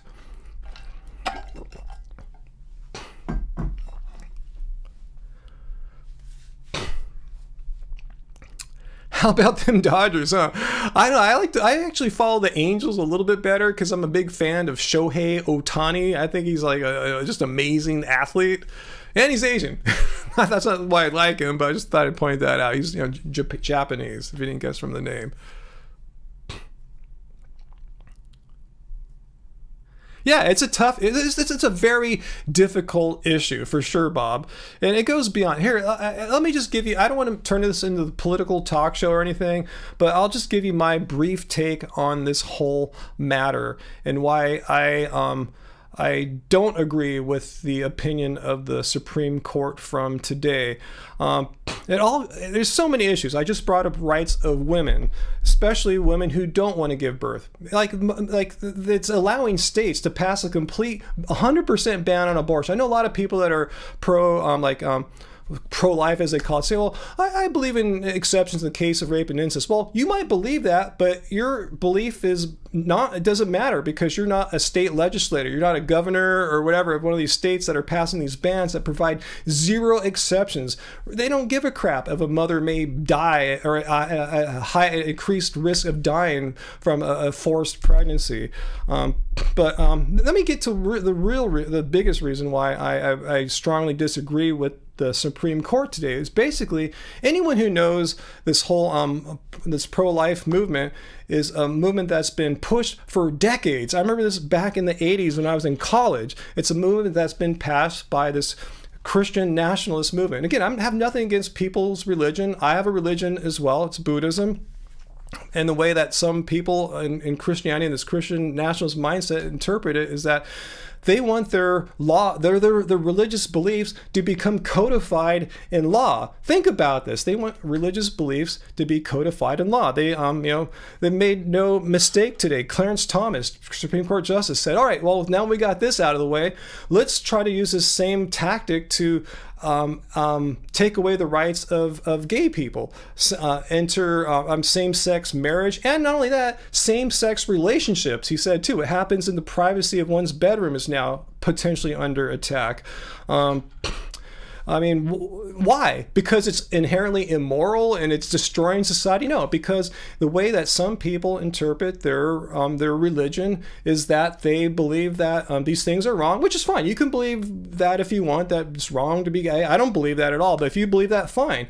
But it should stop there. We don't need a freaking law banning gay relationships or same-sex relationships. And why should their religion be the one that gets codified into law? How about mine? The way I interpret my Buddhist religion is that, we should all be vegan. So therefore, I have just as much moral right to have the Supreme Court pass a ruling and saying we should all be vegan. How come one religion gets precedent in this country? And this is what fundamentally bothers me the most, is that this is not a religious theocracy. If you want to see how those work out, they're horrible. Check out Iran and Afghanistan. They're places you don't want to be. Religious theocracy is not what this country, it goes against everything about the United States of America. So that's the biggest reason for me. We can talk about is the life and all that stuff, but beyond that, I think what's even more of an issue is the dangers of codifying certain religious beliefs of a certain religion into law and forcing it upon everyone, those who are not even Christian or even Christians who disagree with this whole concept of Christian beliefs being codified into law. So that's where I stand on this. Like I said, I'm not using a scare tactic. Justice Thomas, his own words in an opinion he wrote today, said, all right, let's look at attacking same-sex relationships and marriage. Because why? Because it's an immoral thing? Well, in his mind, yeah, but it's because of his religious beliefs. We don't need to make things illegal in this country based on someone's interpretation of what they think the religion says. Again, I'm not against religion. I have my own religion as well. Everyone's free to believe what they can, but our founding fathers made sure that we are not a religious theocracy. Religion-based, yeah, they tried to frame it in legal terms. Of where do you think the movement came from, Bob Hill? Did it come from moral thinkers and philosophers or doctors and scientists? No, you'd be in denial to deny that the whole the thrust of the pro-life movement, or for whatever lack of better term for it, it's founded in some kind of in a Christian nationalist, some kind of religious thing. It's a religious. Not to say every Christian believes in this, but it's based in some kind of subset of Christian thinking. It's not, again, some just philosophers who are not religious, just impartial thinking about this, or medical doctors. It didn't come from science. It came from a religious background. Yeah, it is very much a religious belief. And it said not everyone interprets it that way. Not everyone who's Buddhist interprets Buddhism as I do. Like I said, the way I read Buddhism is that everyone should be vegan. To me, it just seems completely obvious, but I know other Buddhists don't see it that way.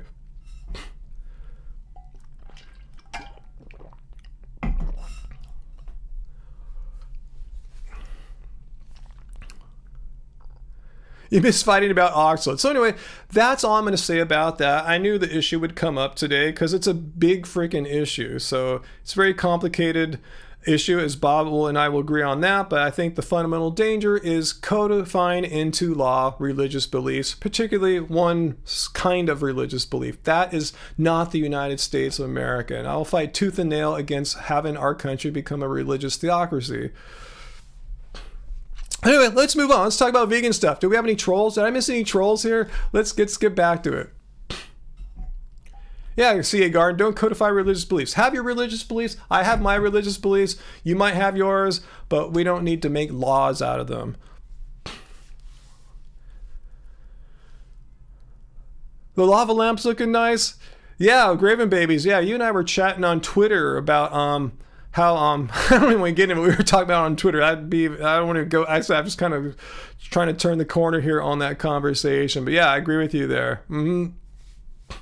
Cool, token sober kid. If you guys follow me on Twitter, in fact, let me if you guys want to see, I make posts from time to time on Twitter. At Ryan Lum. Let's see if I got it here. I used to have my Twitter. Here it is. Follow me on Twitter and you can see my thoughts. You'll see me talking about stuff I don't always talk about in Happy Healthy Vegan, like what happened today. So here it is, twitter.com/Ryan Lum. Follow me there, please. And yeah, I talk mainly about vegan stuff, but sometimes I'll talk about my band, and sometimes once in a while I'll talk about something like what happened today. Yeah, Don, you don't have to explain that to me. I know exactly what happened today. The Supreme Court said, well, we can't make a national thing about this. We're going to return it to the states. Here's the thing. States, as we know, are made up of, the lawmakers in states can be hijacked by people with extreme religious beliefs. That's why in so many states they're passing these complete abortion bans. That's what I'm talking about. It's not like the United States of America is codified into law religious belief. They're allowing states to become mini, like Talibans or whatever, like mini Afghanistans, mini Irans, to codify into law their religious beliefs, denying the rights of their citizens who don't practice that religion, have nothing to do with that religion. That's what the protection, that's what was lost today, that protection of having more fanatical people in charge of a state's laws, codifying into that state's laws their religious beliefs. I understand that, Don. I understand that 100%. So yeah, states are allowed to pursue the issue, but that was the protection that that Roe v. Wade gave people, that if you have some extreme Christian nationalists running your state, or at least the lawmakers are trying to appeal to that segment of the voter body out there by codifying into law their favorite religious beliefs. That's what was lost today, the protections of peoples in these states. And like I said, since they're codifying into law religious beliefs, Justice Thomas said next thing is gays, gay relationships and gay marriage. Not just marriage, but even relationships, things that happen in your bedroom. So if you live in a state that doesn't like gay people, they can make it illegal to even have sex behind closed doors or be married. Again, I'm not being extremist. This is something that Clarence Thomas said today. So that we lost one protection today of the rights of our rights, and more rights are threatened by specific states. So that's what happened today. So anyway, let's move on. Bob, you said no way gay relationships will happen. Well, Justice Thomas just said that very same thing today. So in fact, I think I might have it to view. I was looking at it earlier on Twitter. Let me see if I got it here. Okay, I don't have the exact words, but breaking. Clarence Thomas just filed a concurring opinion to Dobbs, which was the case used in today's ruling, calling for the court to consider overturning the right to contraception. Contraception is going to be illegal, possibly. Same-sex marriage and privacy in the bedroom, particularly privacy amongst members of the same gender. So anyway, yeah, these are the things that are very troubling. Oh yeah, Streamlabs doesn't like the word gay. I'm not sure if that's a word I put in or if it's something Streamlabs put in, so I apologize. I think I might have put it in there when I first started Streamlabs, going, if someone types in the word gay, they're probably gonna like say, "Oh, you look so gay" or something like that. And now that we talk about LGBTQ issues from time to time, I should take it out.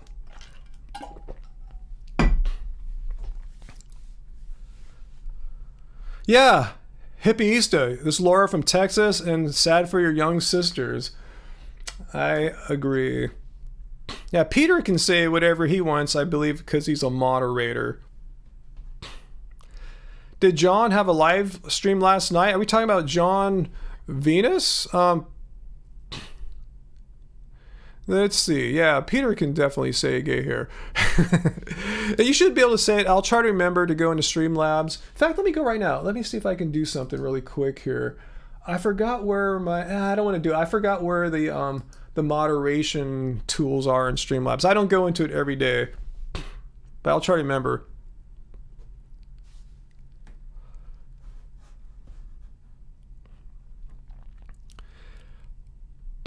The thing is, why would Justice Thomas even consider trying to take rights away from gay people for? Not only gay marriage, but why just gay relationships, like what happens in the privacy of one's bedroom? It's because of a interpretation of Christianity. Not to say everyone interprets it this way. I know many gay Christians. But why is this even going to be an issue? Why? Well, it's again, they're going to allow, open up the doors for laws in states, not on a national level necessarily, to codify a religious belief. Next time, it can involve removing abilities of gay people to be married or even have a sexual relationship. So John Venus goes on like anti-vegans live streams, and they talk about how veganism ruined their lives. Wow. It ruined their lives. How come my life isn't ruined yet? What's up with that? I'm waiting. Oh, someone just bought our shirt. Do you see that here? Anonymous just bought a classic long sleeve tee. Awesome. I'll tell Angie. Someone just bought one of our tees off our new web store there. Awesome.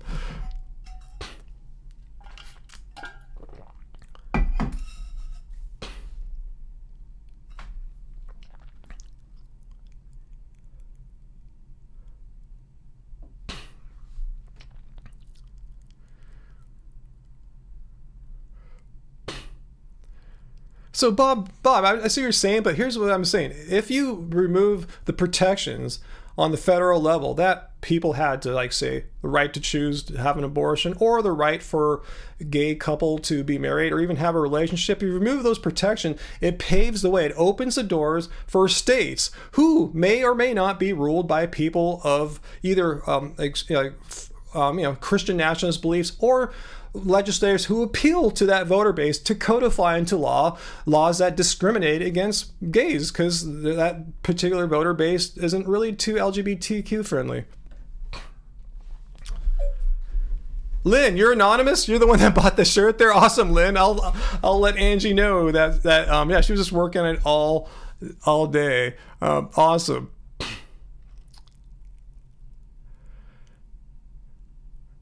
Let's see. What happened, AJ? What did you say? What did Streamlabs time you out for, AJ? I apologize for that, man.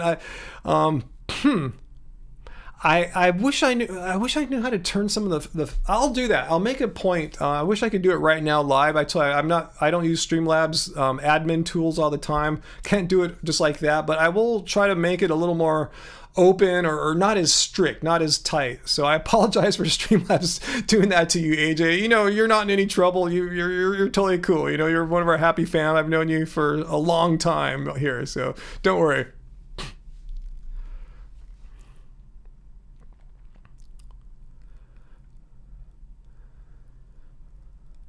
Let's see.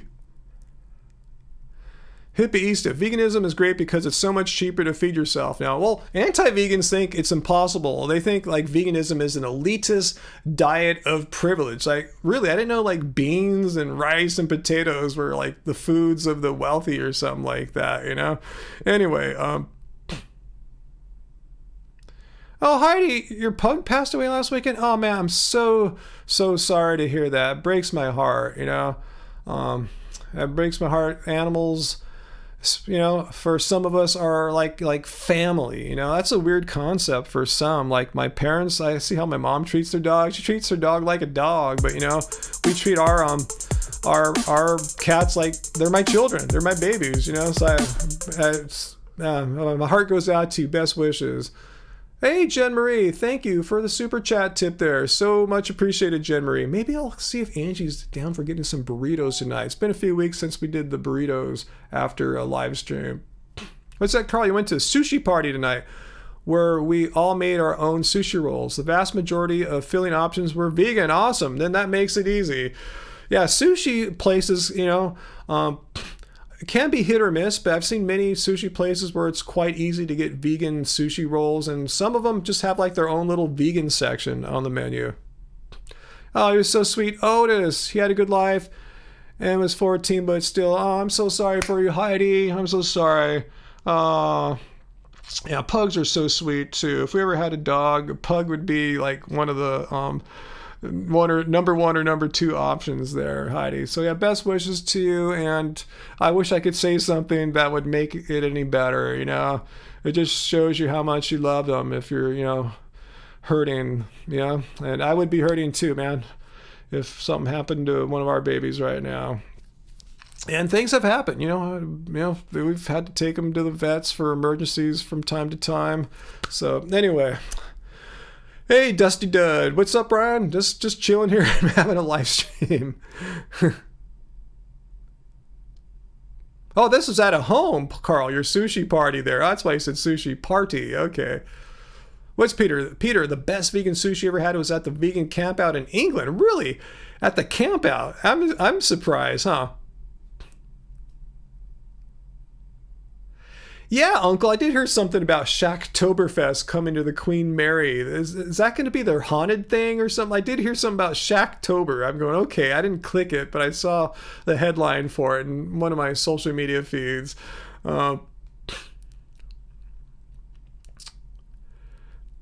Jen Marie, YVW. I don't know that one.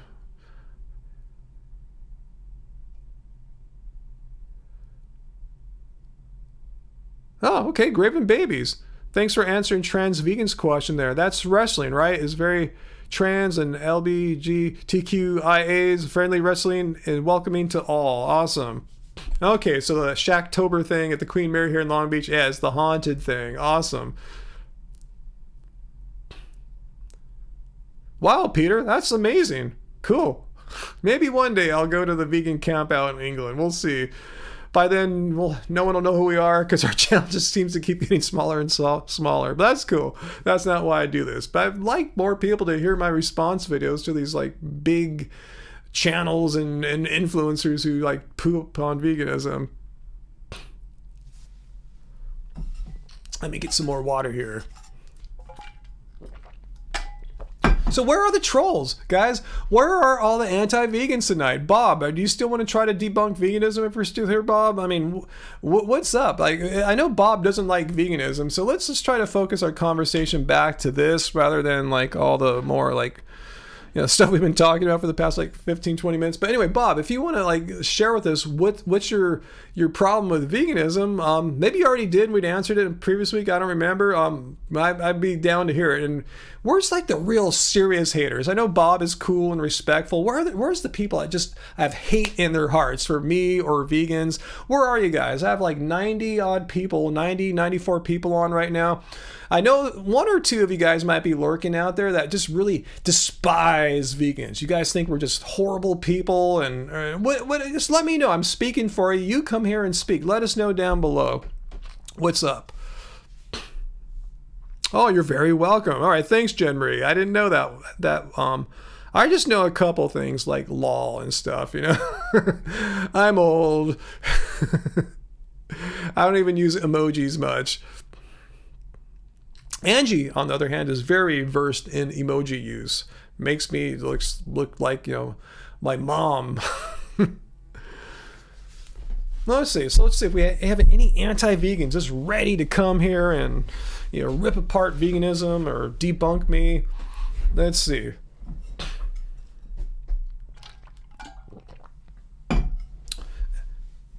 Yeah, Heidi, if you're have a more Eastern religion belief like I do, there's a high probability that Otis has already been reincarnated. And in Buddhism, there's the concept of not only reincarnation means like a human soul goes to another human soul in the future, an animal soul goes to another one. In Buddhism, there's the concept of soul transmigration, meaning you could start off in one life as like Otis, a dog, and the next life become a human or a tree, or I don't know, but I'm not sure. I'm not a scholar in this matter. I just know that's the concept of transmigration of the soul. And that you can go to a different kind of species. So who knows? I do kind of have this weird thing when I met our cat Bodhi. I did somehow detect the soul of a prior cat I had. Call me weird or I don't know what, but I don't know. I'll just leave it at that.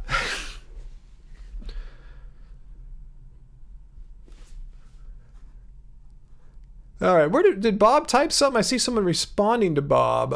God, what did I miss here? Where is Bob? Forcing people. Where is Bob's thing about forcing people to go vegan? Where is this? Can someone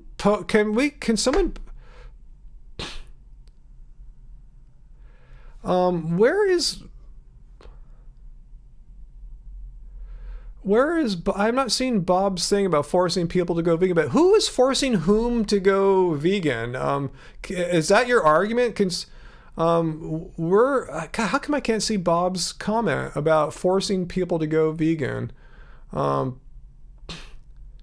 am just not seeing it.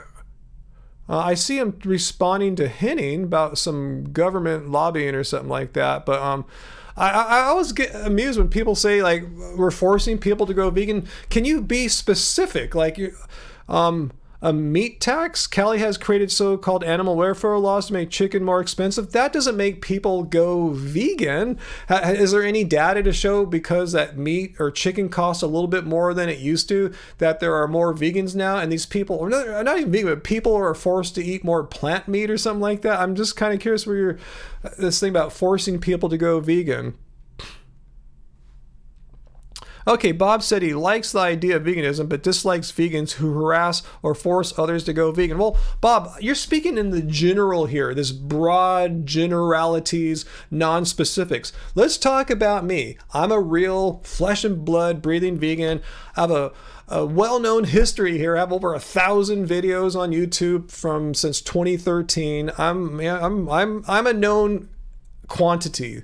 So please tell me, Bob, don't talk about vegans in general, these unknown, unnamed, unspecific, imaginary vegans that may or may not exist on this planet. Let's talk about me, Bob. How am I forcing people to go vegan? Because you say vegans are forcing others to go vegan. So let's see some examples of that.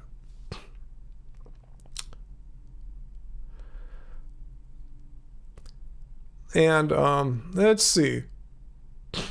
So I'd like to hear how would Ryan Lum of Happy Healthy Vegan are doing, and what am I doing to force people to go vegan? Because that was what you guys are saying. He said that he doesn't like when vegans are forcing others to go vegan. So I want to see the clear, specific examples of me or Angie forcing others to go vegan.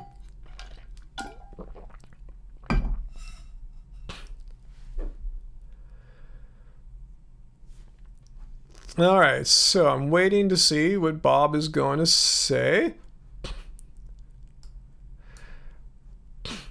We'll put AJ Vintage's reinterpretation of Bob's philosophy, if you want to call it that, onto the poop wall. And Bob, if you don't like how she has represented you here, I think this is a fair representation from what I remember Bob saying in the past. Bob said he likes the idea of veganism. What do you like about it? I'm kind of curious. But dislikes, like, what do you like? What do you like about veganism? But you don't want to be vegan. And what am I doing as vegans? Who have I harassed or forced others to go vegan? So let me know if I missed anything here. I really want to see what me specifically, not these vague, generalized, unknown vegans who may or may not exist. I want to know what I'm doing to harass and force others to go vegan. It's utopian. That's not an answer. What? I'll put that up on the poop wall, but I'm not sure how that answers anything. What is utopian? Veganism is utopian. I don't know what you're talking about, Bob. So help me to help you here as far as getting your idea out. I know you know your idea. I'm not trying to say you're dumb or anything like that. I'm trying to help you to get your idea out here so we can sink our teeth into it, so to speak. Veganism is utopian. If that is that your conclusion? Are you saying veganism is utopian, Bob? If so, that's a conclusion. Now you need to support that conclusion with some supporting statements known as premises or evidence. Like, how is veganism utopian? Be clear, because it's not clear to me whatsoever that veganism is utopian. So please explain to us, Bob. If I'm understanding you correctly here, that veganism is utopian. Support it. That's your conclusion. You just can't throw a conclusion out there. You need to support it. I could just throw a conclusion out there, like, all meat eaters were born on planet Z-Box 7. I just threw that out there. I have no support for it. You know what I'm saying? I just make anything up. So just tell me, give me your argument.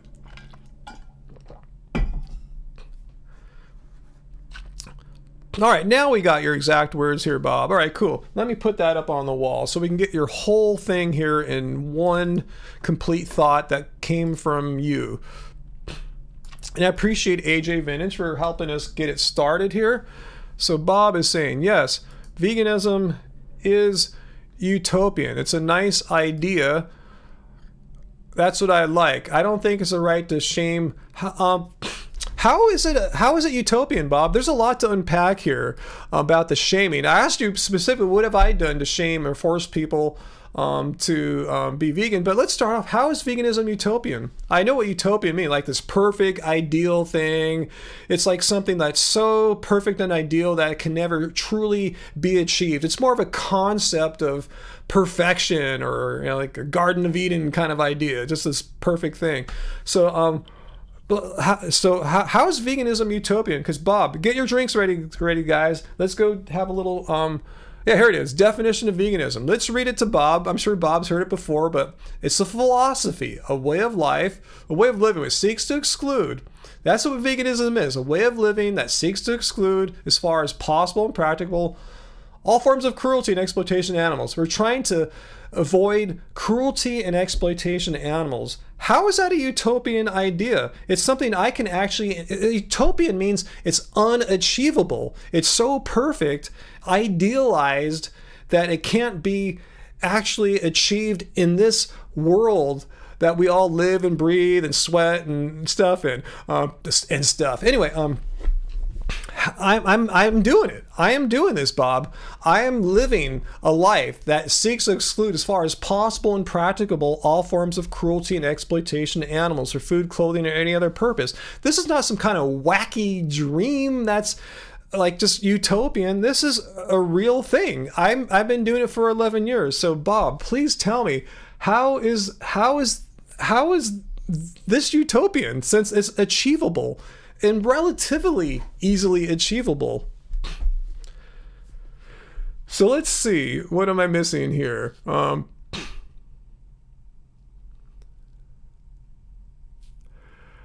am I missing?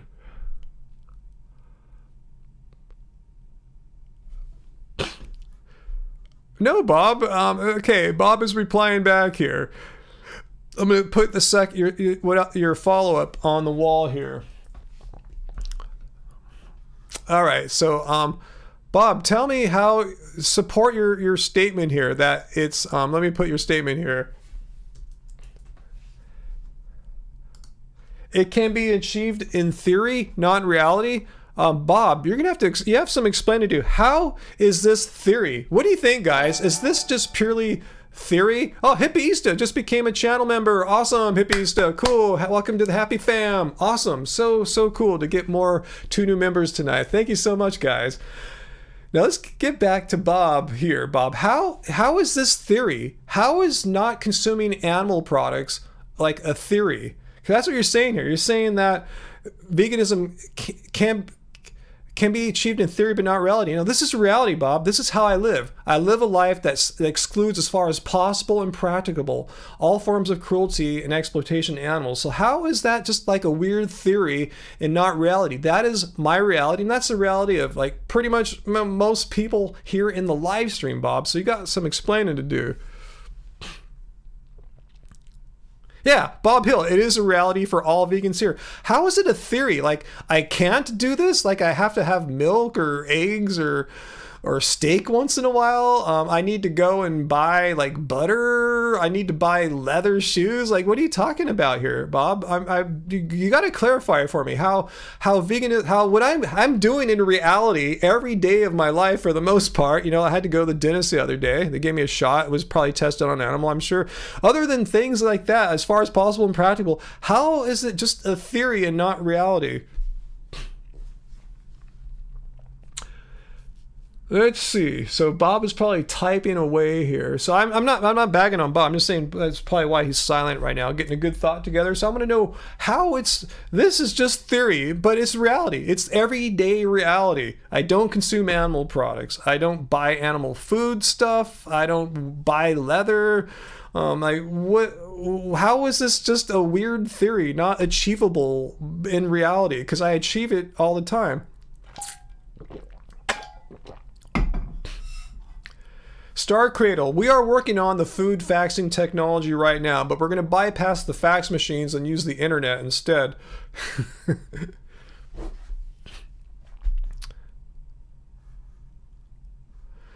Uh-oh, Bob, you didn't answer my question, but I think you're trying to follow up with your thought here. So let's see what Bob's saying, how veganism is like, let's see, let me get back to the poop wall here. All right, so I'm going to get rid of the first part of your statement here, and we will see how... All right, here we go. So here's what Bob is saying here. Most people don't commit murder, but murder is part of the human condition. So-called animal exploitation is part of the human condition. Let me see if I'm trying to pull the argument out here. Most people don't commit murder, but as part of the human... Okay, so what do you mean by the human condition? I mean, are you trying to say the way things are in the world right now? Yes, you're absolutely right. People get murdered every day. It's how things are in this world right now. Animals are being exploited every day. It's how things are in the world right now. But the thing about veganism is that by living a philosophy, which... hang on one second here, which seeks to exclude as far as possible and practical all forms of cruelty and exploitation of animals, I'm seeking to not participate in these practices that exploit animals. I mean, you can make a choice every day. Hell, you can say, hey, I'm going to exploit animals today. Most people don't say that. They know that subconsciously when they eat their animal products. Or you can make a decision, a conscious decision, knowing what you're doing intentionally to live a lifestyle that's in accordance with the belief of not harming animals. So all you're saying here basically, Bob, is that, hey, the whole world is not vegan, therefore veganism is an impractical idea because there's so many non-vegans. Am I misinterpreting that? The human condition? Yeah, right now, 2022, we live in a world where like only maybe 2% of us are vegan. So yeah, animal exploitation is part of everyday life. It's been normalized. It's a business. So how does that speak badly of veganism? How does that diminish the power of not wanting to participate in animal exploitation? Yeah, it's called the Nirvana fallacy. which states like, here's the problem, and the only solution would be this perfect solution, but we can never attain this perfect solution, so it's the idea sucks. And that's also known as the appeal to futility fallacy. Hey, there's all these animals being exploited every day. You're kind of like saying, hey, murder happens every day. We can't shut it all down, so we just kind of have to accept murder. And I guess I see what you're saying there. Like, we don't have to accept it. We just know it's not going away. But animal exploitation is, is that what you're trying to say, that it won't go away? Well, we're trying to work on that. Every time a person goes vegan, there's one less person creating demand for animal products. As more and more people go vegan, the demand for animal products will decrease. Meaning, people who run these agribusinesses, of cows and pigs, they're not dumb in the sense they don't want to lose money. If they see that they don't need to, raise 100,000 cows a year anymore because demand decreased, they'll raise what they need, 90,000, 70,000. They'll decrease demand to match supply. So I don't, again, see how this is like speaking or like debunking or diminishing veganism as a theory only and not something that can be practically achieved. Again, I achieve this every day. It starts with one person doing this, and then another person doing this. I'm doing this, and most of the people watching here are doing this. I don't understand how, just because there's not, basically saying, but just because there's people who are not vegan, it makes this vegan idea null and void or something like that, because not everyone's vegan. Yeah, I understand not everyone's vegan. So I don't understand that argument, Bob. I honestly, it doesn't really hold. It's just another version of an appeal to futility or nirvana fallacy.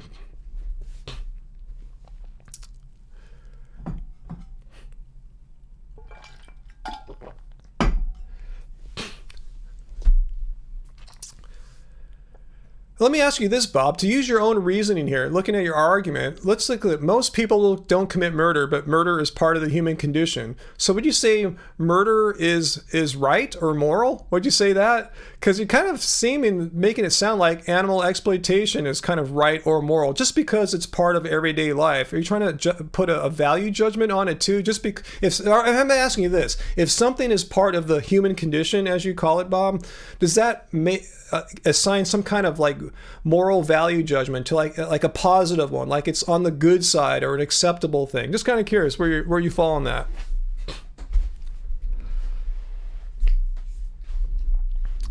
Oh, thanks, Jen Marie. I'm sure there are other people that helped. Yeah, thanks to us and others, I'm sure. I'm glad we had a hand in you being vegan there.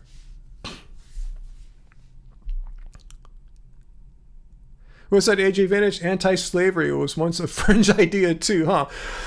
Mm-hmm. Yeah, kind of like veganism is right now, sort of a fringe idea. Only 2% of the people, are 2% of the United States population is vegan, roughly. Again, doesn't mean that the idea is itself somehow like wrong or utopian or so. That was his word, utopian.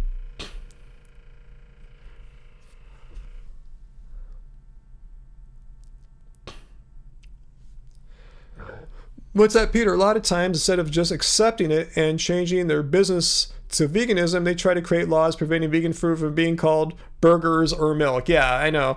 They didn't care, those companies didn't care about this like 5 or like 10 years ago, but as soon as they saw some of their market share get eaten up by plant milks and burgers, and they're saying, oh, the consumers are so dumb. Our burger and milk consumers are so stupid that when they go to the market, they see the box that says veggie burgers on it or almond milk, they think they're buying dairy milk or meat burgers. Like, no one's buying that argument. You guys are just putting that stupid argument out there. Your consumers aren't that dumb. Give them some credit.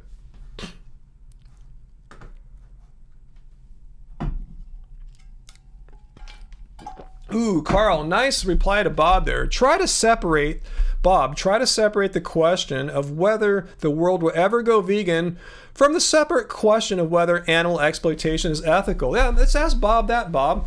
Are you saying animal exploitation is ethical, or are you saying it's acceptable only because it's part of our everyday society? Which is it, Bob? Is animal exploitation acceptable, or is it not cool? Let me know. Yeah, is animal exploitation ethical or not? Or is it ethical only because it's so widespread? Because that's like saying, rape and murder are very widespread in our societies. We can't stop it. So therefore, those activities are ethical. I wonder if that's the kind of the thoughts, your thought process there. You got to go to bed, Foo? All right, Foo, good to have you here tonight. Watch your back to souls. Fight the fascist parts that be good. Good night. All right, good to see you tonight, Foo, as always. Happy fams are always a pleasure to see here. And everyone's a pleasure to see for that matter.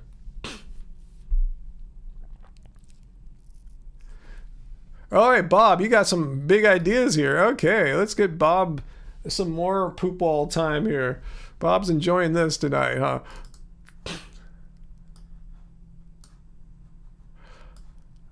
Okay, so let's get his new idea here on the bottom. All right, so Bob is saying murder is immoral. Oh, it's too long. I need to get rid of the first. Let me see what I can do here. Oh, I think I can just get rid of a line here. All right, let's see if this all fits now. Murder is immoral. The use of animals to improve the human condition is not. Well, that's where vegans disagree with you. What do you mean to improve the human condition? When you use the word improve the human condition, I think you're just really referring to eating food, right? People eating food. That's part of the human condition.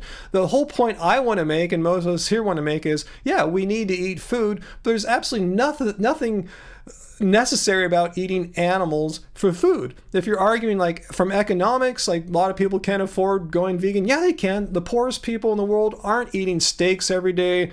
They're not eating Beyond Burgers every day. They're eating simple foods like what I eat: rice, grains, potatoes, legumes, stuff like that. So I mean, why? I mean, eating is part of the human condition. I'm not denying that whatsoever. I'm just saying there's nothing necessary about the human condition of eating that requires one to eat animal products.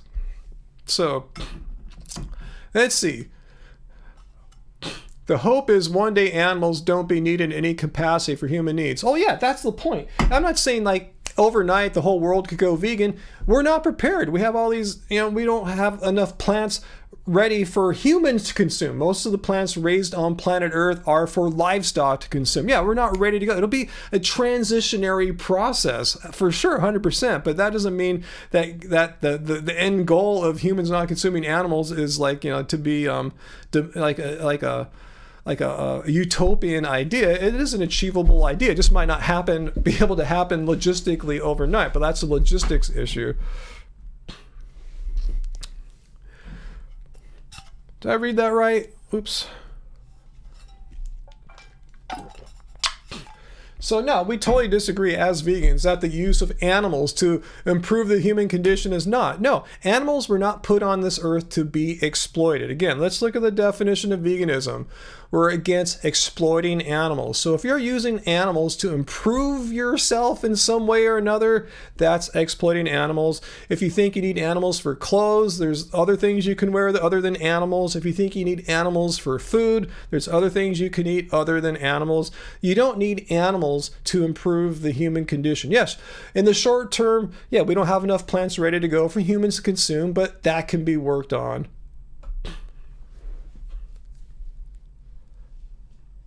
It should be the knucklehead wall. It's the poop wall. Yeah, uncle, humans don't have to eat animals, so you don't need animals to improve the human condition. I could see if Bob would have a much stronger point if it were somehow necessary to consume animals, and it's not a necessary thing.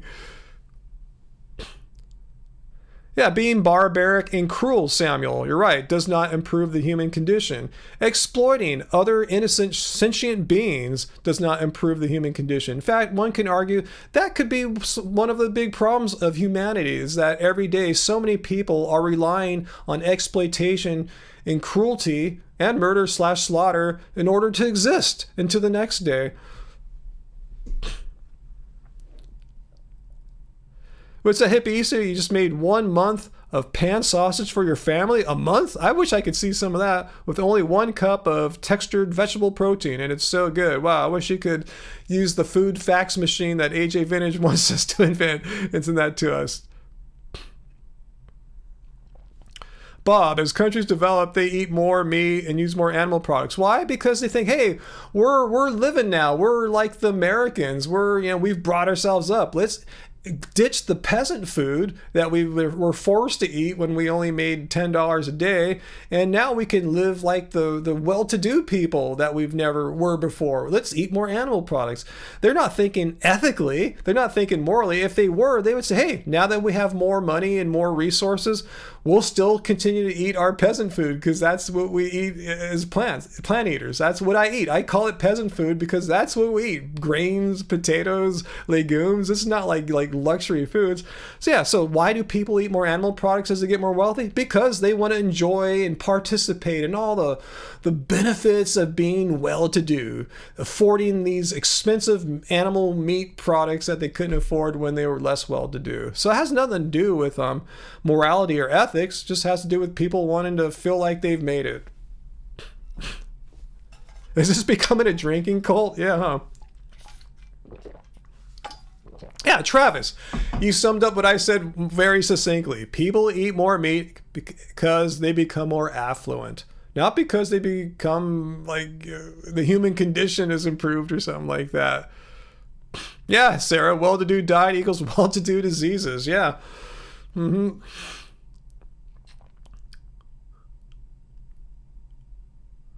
Yeah, good point, Henning. If you read the Blue Zones books, those people in the books, describing the books, centurions, people live around 100 to 100 years old. They're not vegans, but they're not eating a shit ton of meat. They're eating a pretty darn close to a plant-based diet. They're not chowing down big steaks on the reg or anything like that. Yeah, Samuel, when you have a barbaric society, as we pretty much do, don't expect human morality to improve. What's that, V and Wyman? If Ryan ever does a 24-hour live stream, we all will die? Wait, how is that going to happen? Dusty Dud, what about eating animals to keep animal population under control, like deer, moose, rabbits, and so on? That's an argument that hunters like to give. They say they're out there killing the animals for the goodness of their own heart and for the well-being of animals. I don't buy it. I mean, you don't need to eat them. I mean, if the government agencies in charge of wildlife management, I'm not advocating for this, kill the animals. They don't have to give the meat over to people. They just could do their horrible business and leave it at that. But yeah, the reason for the overpopulations is that we've destroyed or made extinct basically the predators that kept those numbers under control. But that's not a... I don't see how that debunks veganism. I don't think you're throwing that out there to debunk veganism or anything.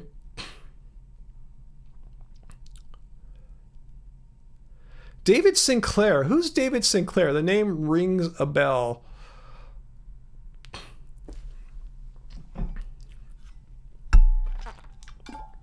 Yeah, Uncle raises a great point too. Society, not just meat eaters, but just society has been propagandized and socialized / brainwashed over the years that they must eat meat when they really don't. I mean, if you must eat meat, I must not be alive right now because I haven't had any in 11 and a half years. Harvard professor in longevity. Okay, he's on Rich Roll. Well, I follow the Rich Roll podcast, so next time I'm out for a little drive, I'll pull him up in my podcast app. Awesome. Well, thanks for pointing that out to me. Was he just on it? You should see. Is it an old interview or is it a recent one? Because I don't know if I keep more than the past 3 or 5 episodes on my phone.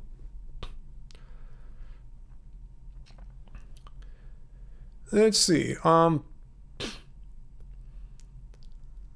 he's been on Rogan as well. Wow. Yeah, very well-traveled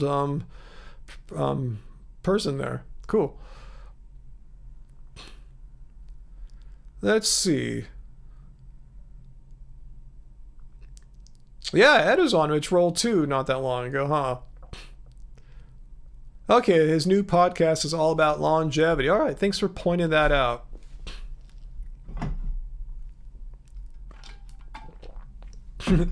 Angela, yeah. What I call plant food peasant food, I'm not saying that in a way to diminish its deliciousness or anything, or its nutritional greatness or anything like that. I'm just saying this is the food that peasants eat. And I love it. I love eating peasant food. I love eating grains and potatoes and legumes. I have no issues with it. You know, it's great food.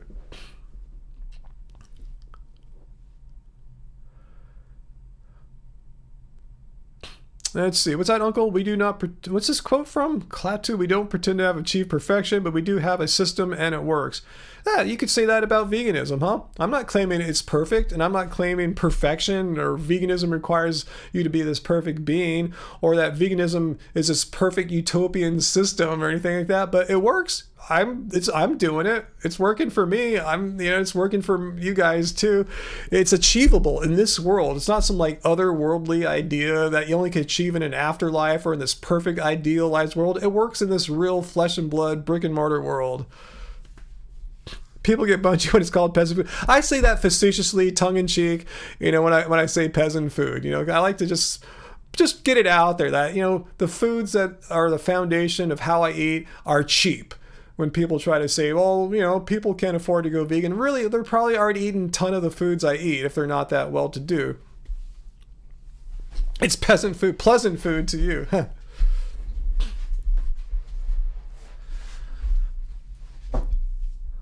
Bob Hill, I know about this whole argument. I even talked to the originators, at least the ones who got it before Hancock, Dr. Avi and Isaac, this whole idea of vegans hunting like all the lions and tigers and eagles and making them extinct. No, that leads to very absurd conclusions. No, that's just...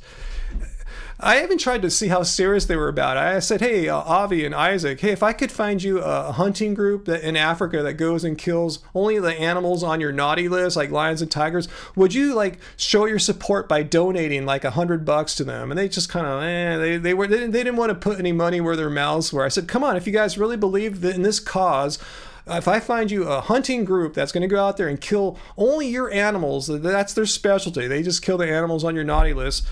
Why not put some money behind that cause and show that you're really serious about this? But no, the idea leads to all sorts of absurd conclusions.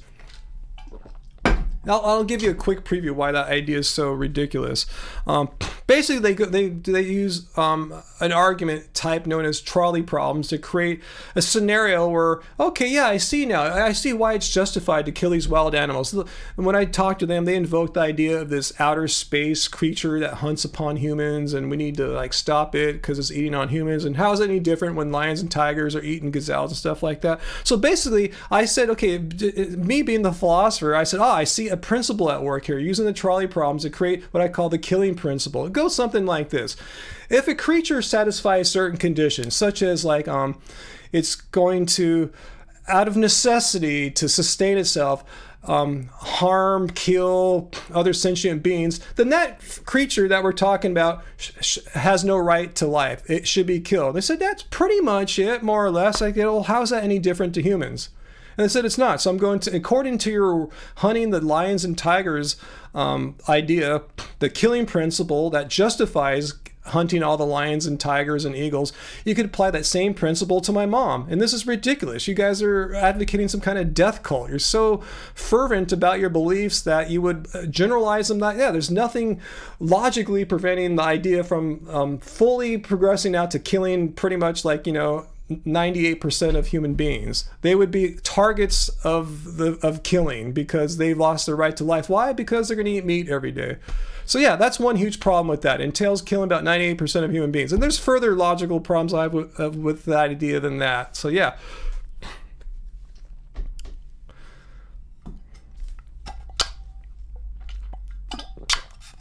Dusty Dud, you want to try to debunk veganism in a friendly way? Throw an idea out there, Dusty Dud. Let's see what you got. I've already been on a little over 2 hours. I'm not sure how long we want to go with this, but let's see your idea and see if it's something I think we can explore in 15 minutes or something like that.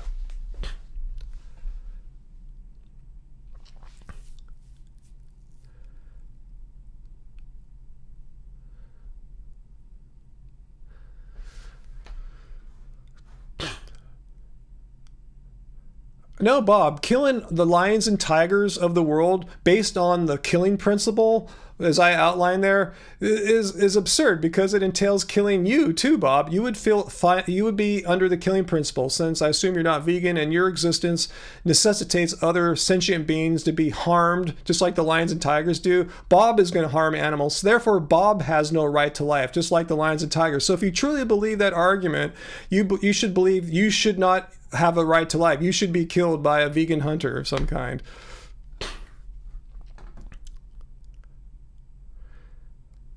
So yeah, I'm gonna see what Bob thinks. But according to the killing principle, as I told you, Avi and Ask Yourself pretty much said, yeah, I pretty much nailed it there. I didn't say it like that. They said, yeah, it's more or less correct. They didn't have any strong disagreements with the killing principle. By definition, Bob should be killed because lions and tigers harm other sentient beings every day or nearly every day, and so does Bob. Bob has as much right to life as a lion and tiger. So no, vegans don't believe that. Again, vegans are not a death cult. Anytime you hear a vegan advocating for killing others or killing yourself, run. Veganism is not a death cult. Again, veganism is a philosophy of compassion. That's why I'm so attracted to it as a Buddhist. It's a philosophy of compassion, not harming other sentient beings, including lions and tigers, and even Bob.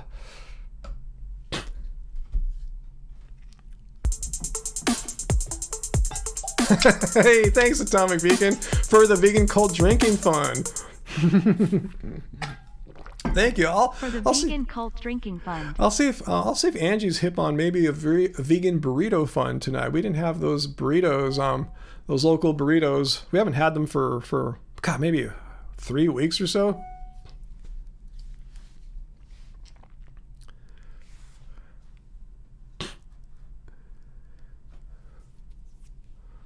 Well, still, Bob, if you're gonna make extinct a whole species, basically, I mean, you could argue for, okay, we could give contraception to all the meat eaters, right? So they cannot breed. Same thing, it's just gonna kill you off in a slower way. And throw this idea at Hancock as well.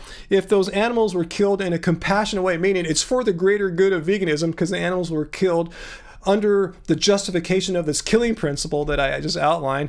Therefore, the meat of these lions and tigers would be free of the moral problems of like normal meat. So in essence, vegans could eat meat all day if you follow this. Because why don't vegans eat meat? Because it's immoral, it involves exploitation. But if you get meat from these once living animals and it doesn't have these moral problems, because these guys say so, then vegans could eat meat. You could be a vegan carnivore. There's another logical consequence of this whole theory that allows for vegan carnivores. If you're comfortable with that, if you think that's okay and makes complete sense to you, you're totally cool with that, that's your deal. But I think it's absurd. Yeah, Samuel, you'll never see a sea lion or never see a lion placing baby chicks in blenders and keeping countless chickens in mad captivity chambers. Yep, you will never see that. You will never see a lion or tiger exploiting chickens. You will see them hunting for their survival. As far as I know, lions and tigers can't be vegans. But Bob could be a vegan, but he's not. But lions and tigers have no choice. Humans can all be vegan, as far as I know. Maybe there's a small fraction of a percent that have some weird medical condition I've never heard of, or their blood doesn't convert something. I don't know. Allowing for some unknown disease I've yet to hear of after studying this for 11 years. But yeah, for all practical purposes, all people will be vegan, but no real lions can be vegan. There's a big difference there.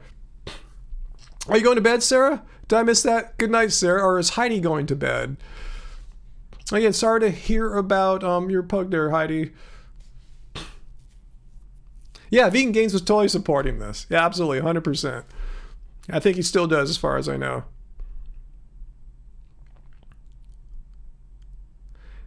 Yeah, the government could say all meat eaters must be sterilized. That's pretty much the principle. If you're going to apply it to animals, and all these guys really say there's no difference between animals and animals and humans, right? They call you speciesists and name that trait and all that stuff. So anyway, if what you can do to an animal, you can do to a human too, right? So if you can sterilize the lions and tigers because they're going to keep killing sentient beings every day, you could do the same to meat eaters, right? There's no difference. So yeah, their ideas are interesting. They're great thought experiments, and I'm not bagging on them. I like these guys. I like Richard and Avi and Isaac Ask Yourself. They're cool people, and I just think this idea is Looney Tunes. Vegan Gains eats eggs? Are you serious? Where'd you hear that, Guar baby? I don't believe you. Yeah, VLAM, killing predators in the wild is nonsensical and idiotic. Yes, predators help sustain ecosystems. Look what happened to Yellowstone when the wolves, predators wiped out. There's so many reasons why it's absurd and nonsensical. You going tonight, going away? Good night, trans vegan. Thanks for joining us tonight on this Friday night live stream. Oh, good point, Travis. Isn't it about what's possible and practicable? It's not possible for lions to eat plants, so therefore, aren't they vegan? Well, here's the thing. Veganism is a moral belief. Animals are amoral creatures, meaning they are not capable of moral behaviors. So, a good point there, but yeah, you can't even apply veganism to an animal. Even an animal that is capable of eating all plants, like say a giraffe or rhinoceros, or you can't really call them vegan because they are amoral creatures. They're not making the decision from a moral standpoint. They're just doing what they do, biologically speaking. All right, Dusty Dud has an argument here. All right, let's get Dusty Dud up on the wall here, Dusty, and we'll take a look at your argument here. All right. We'll see if you've debunked veganism here. And I appreciate you putting it up here, Dusty. Let's move on from Bob, who took a lot of our poop ball time here. And let's see what Dusty Dud's argument, if it is even an argument. So Dusty Dud says, isn't it natural to eat animals? What do you mean natural? I mean, isn't it natural to murder people? I mean, it's really easy to murder someone, right? That's natural. I mean, what do you mean? Isn't it natural to eat animals? Animals... Life eats life. Yeah, vegans eat life. I don't eat rocks or plastic. Yeah, we're biological entities. We need other biological things to eat, carbon-based things. We are also animals. Isn't it just how we evolved over time? Science says we are omnivores. A lot to unpack there. But let's stop here. Isn't it natural to eat animals? What do you mean? What do you mean by isn't it natural? I mean, are you using an appeal to nature fallacy, saying if something happens in nature, we ought to do it, it's right, it's moral, or something like that? So if that's the kind of argument you're going for, you're already starting off with a logical fallacy. But I'll withhold belief on that. I'll assume you're not trying to use an appeal to nature fallacy. I'll try to be as charitable to your reasoning as I possibly can.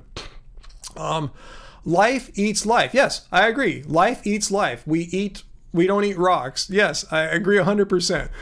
Animals eat animals.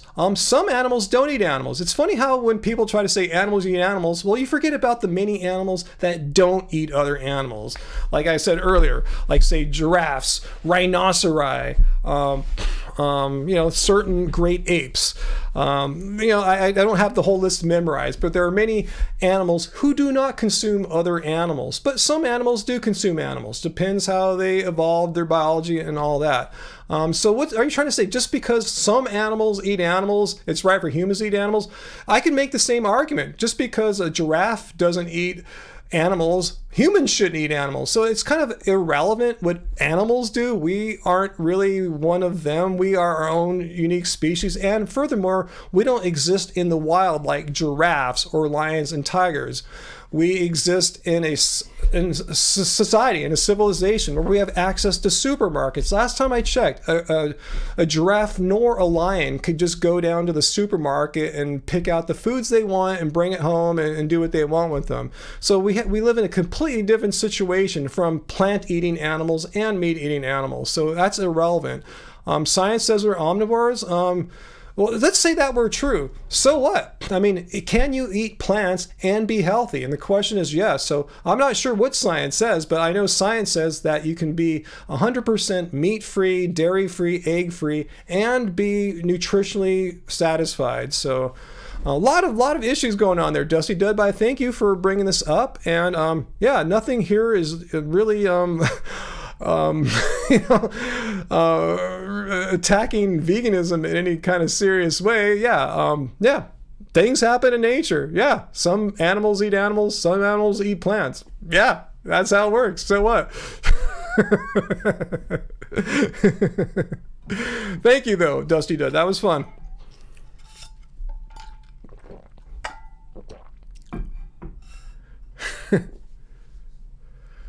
Oh, Vegans Gains is on another channel debating right now. Huh, what is he debating? Just kind of curious. Al Gibbs, what do I feel my main health benefits has been since going plant-based? As an athletic person, recovery, especially as an older athletic person. You know, going vegan in my 40s, I noticed a huge change in recovery after exercises and working out, and injuries for that matter. And I still recover quite quickly now in my early mid 50s, basically. So yeah, recovery. It was a game changer. Sports I had like retired from, stopped playing, like basketball. I play again because I can recover and get back on the court and train. I thought when I was like 40 I was too old, and it turns out I wasn't too old. I just was not eating in a way that helped recovery or optimized recovery. That was fun, Dusty Dead. Cool. I'm glad you thought it was fun. I wasn't trying to make fun of you. I'm just looking at your words and argument there. Carl, the question is one of morality. Is it right to kill animals to cause them pain and terror when we don't have to? Yeah, that's what I say all the time. Just because, an animal kills an animal doesn't mean we have to. The question is, do we need to kill an animal? A lion probably does. Tiger, an eagle, yeah, they probably do. Humans, they most definitely don't need to. They can, they're allowed to, I guess, but we don't need to. And why take the life of an innocent animal, an innocent sentient being who does not want to die when you don't have to? Unless you really like killing things, then you're kind of like, sociopathic or something. But anyway.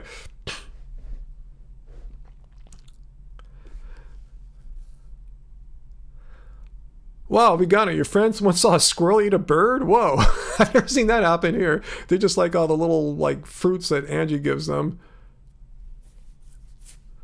AJ, speaking of the poop wall, fossilized prehistoric human poop was studied and was found prehistoric humans ate mostly plants. Not surprising. Like so many people have this weird fantasy of humans eating all this meat. Like, they don't realize how difficult it is to have access to animals all the time and be able to hunt them and get them on with any regularity. They're eating lots of plants. Yeah, and when they could get an animal, they took advantage of that. They're trying to survive. They didn't have supermarkets like we did. That's cool, Lynn. You're a good sport, the Dusty Dud. Yeah, we're not all mean here. I don't shred people. Again, when people present anti-vegan arguments, I don't make fun of the person. I just look at what they said. I look at their logic. Hopefully there's some logic. I look at their argument. Hopefully there's an argument. If not, I look at their statements and really with an open mind and try to see what they're saying and see how that applies to veganism, if at all.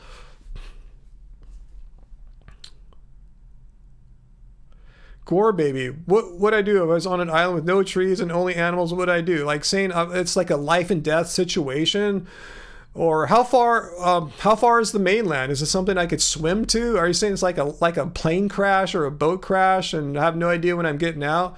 Again, veganism isn't asking you to die. I probably wouldn't just kill myself if I could survive somehow. My goal would be to get back to Angie and my family. I'm not saying I'd be proud to not be vegan, but I would think I would try to survive, because as far as possible and practicable, if I can not kill myself, that would be really important to me.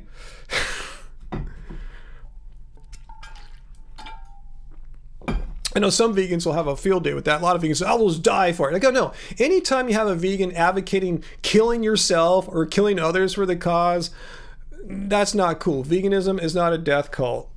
Veganism does not ask you or require you to kill yourself for a belief. Vegans are always stranded on desert islands. I know, at least in non-vegans' minds, they really think they like that thought experiment. Maybe they like me hearing say are certain circumstances where I might not be able to maintain my vegan beliefs, like if I'm going to die or something like that. Uncle, you saw my video from yesterday? I don't know if she's crazy, but what she was saying was totally nuts. Like, it had no facts behind it, just making crap up. Yeah, if you're vegan, you're going to get black circles around your eyes, your gums are going to bleed, your hair is going to fall out, and all this stuff. Like, I'm still waiting. I've probably been vegan way longer than she has. I'm definitely way older than she is. How come this shit doesn't happen to me? Oh, because I'm eating like a irresponsible manner. Island Grubhub. There you go, Linji. If I have my phone and there's a Grubhub, I guess I'm set, huh? Okay, I'm glad you guys aren't mad at me saying on a desert island. I would probably opt to not intentionally kill myself.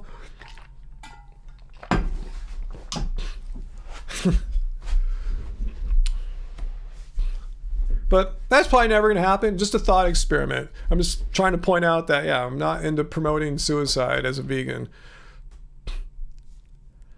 Let's see. Dusty Dud says, you're a cool vegan, Ryan. Well, thank you. But my first view of vegans was the radical ones. No offense. Do you want to name any names? Who are the vegans or the I thought I was a radical vegan. I'm very hardcore vegan, you know? I mean, the only thing that makes me a little weak is I don't promote killing myself for veganism, but just kind of curious, who are these hardcore vegans that you didn't like?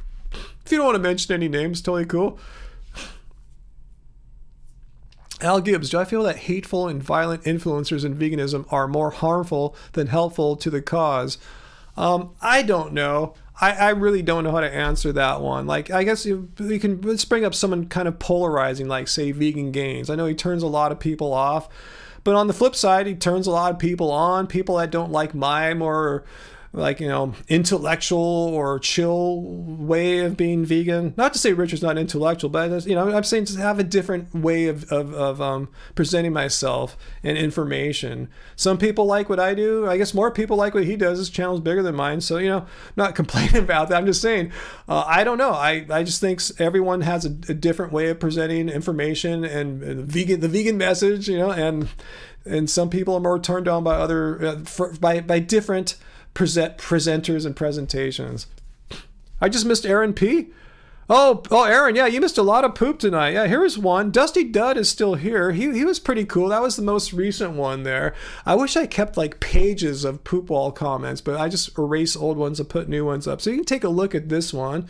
And this was actually a pretty fun discussion. We didn't get like mean or nasty or anything like that. Just answered his question as honestly as I could. But you could wind back and watch it later. Guar Baby, where has Gabriel Cousins been? Yeah, Mr. Spiritual Nutrition. Do they still have the raw spirit wars? I don't know. Yeah, that's a whole trippy subsect of veganism, this weird raw spiritual vegan thing. But yeah, I read his book, Spiritual Nutrition, so I know what he's about. What's Angie up to tonight? I don't know. I should see what she's up to. I should see if she's up to getting burritos or not. Let's see. She hasn't texted me or anything. Vian Moyman, about my video from yesterday about that TikToker. She is crazy. That's why it went viral. Plus, she's young and beautiful. Two things I'm not, so I think that helps. I wish I was like 20 whatever and all perfect and everything. Oh well. I mean, I'm cool. I'm not fishing for compliments or anything, but gosh, I wish like social media got invented a little earlier in my lifetime, rather than like my 40s, basically, like, you know, robust video, like stuff like this, you know, that happened way too late in life. Uncle, silly question. Can you get credit for being kind to an animal as a vegan? Like company getting carbon credits? I don't know what you mean by credit, Uncle Walt. Just like cool points or something like that? I don't know. Cool, I'm glad you guys liked that video from yesterday. I mean, I really, I'm telling Andrew, I just enjoy making those response videos to these wacky misinformation people saying all this nonsense about veganism. Her and that Bobby Parish guy, Flav City, the day before, or a couple days before. I just enjoy responding to anti-vegan nonsense. Karma credits, there you go. That's what it is.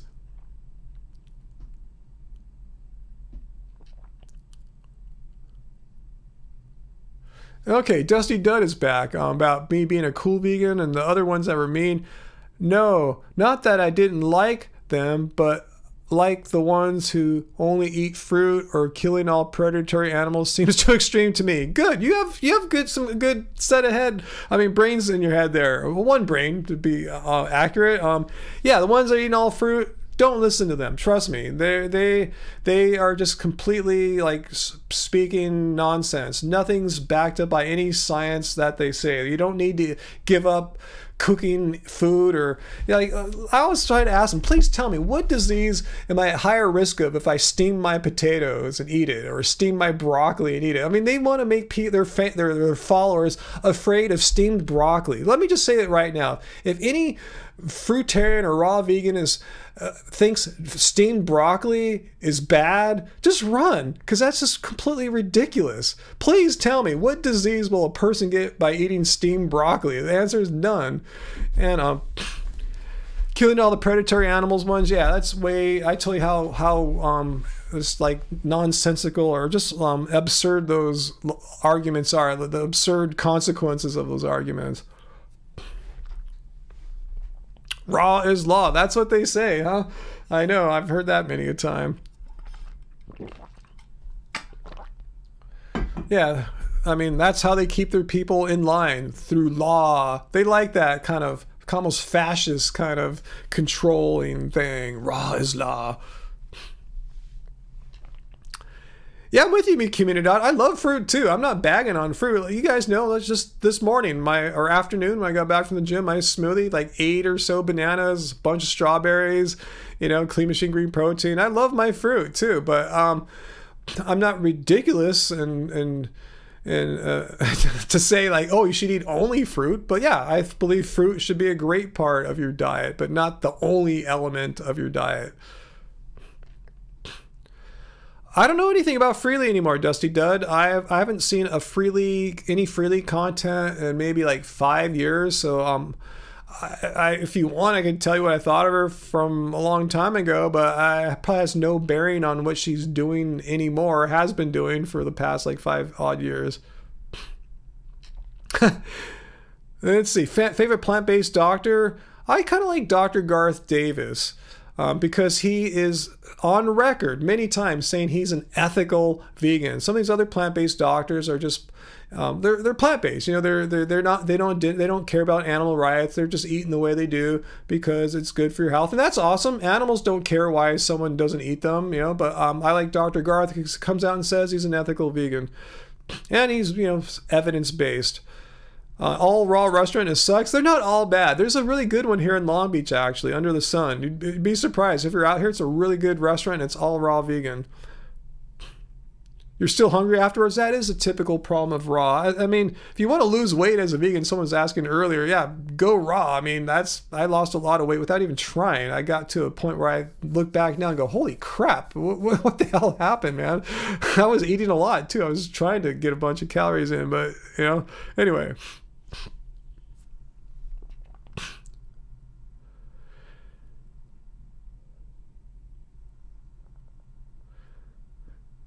Now, I'm not saying everyone fails as a raw vegan, though. I've never made that statement whatsoever. I hate when raw vegans say that. I'm saying if you're raw vegan, you have a much higher probability, a much higher likelihood of failing, screwing up your health, or what have you, gut issues, all these problems that all these people, I'm no longer vegan, talk about. If you're a raw vegan, you have a much higher chance of not being vegan in 4 years. That's my point.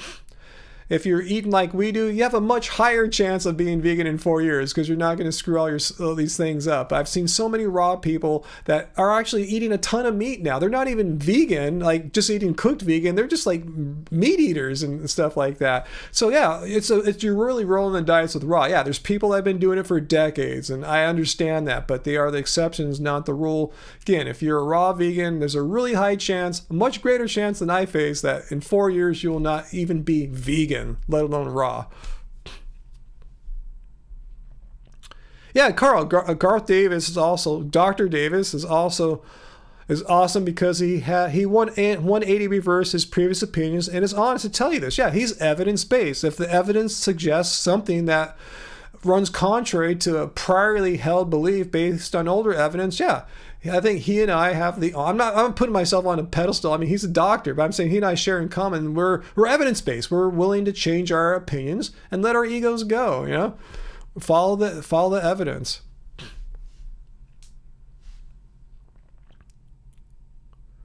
Meat community guy, at least you tried out raw. Did it 7 days. Cool, you know? That's probably plenty.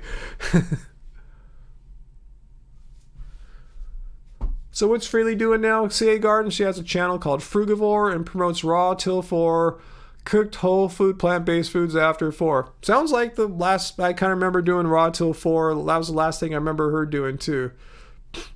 Okay, Dr. Bernard, Neil Bernard, talks about the ethics of animal ag too. Yeah, I like him as well. Yeah, I've met him before. He's a really chill, nice dude. Really, like, still really good-looking dude in his 60s. It's amazing. People say vegans age rapidly. Let's see. God, I've been on a long time, guys. 2 hours, 35 minutes. We'll do a few more questions, and I'll let you guys go to bed or whatever you guys do. Dusty Dud wants to know, what do I think about high-fat, low-carb vegan diets? Do whatever you want. I don't care. As long as you're not eating animals, not harming or exploiting animals, eat whatever you want. I personally don't thrive as well eating a more high-fat, consistently high-fat diet. But, you know, if it works for you and you love it and you're not harming animals, cool, you know, whatever. It's all good. Animals don't give a crap if you're eating high-carb or low-fat vegan. Carl Baum. Yeah, Neil Bernard. He's a good musician. I think I'm a better musician than Dr. Neil Bernard, though. But I'm not taking anything away from him. He's an awesome dude. I love him. He's cool. Yeah, we should jam. We should jam, me and Neil Bernard. I've never heard of Dr. Brooke Goldner, VLAM. She says she's not evidence-based, but result-based. Her protocol is high raw, and her practice helps a lot of people reverse their autoimmune disease. I don't know. I'm not a doctor. If she's a doctor treating patients and helping them with specific health issues and it's working for them, yeah, awesome, cool. I have nothing bad to say.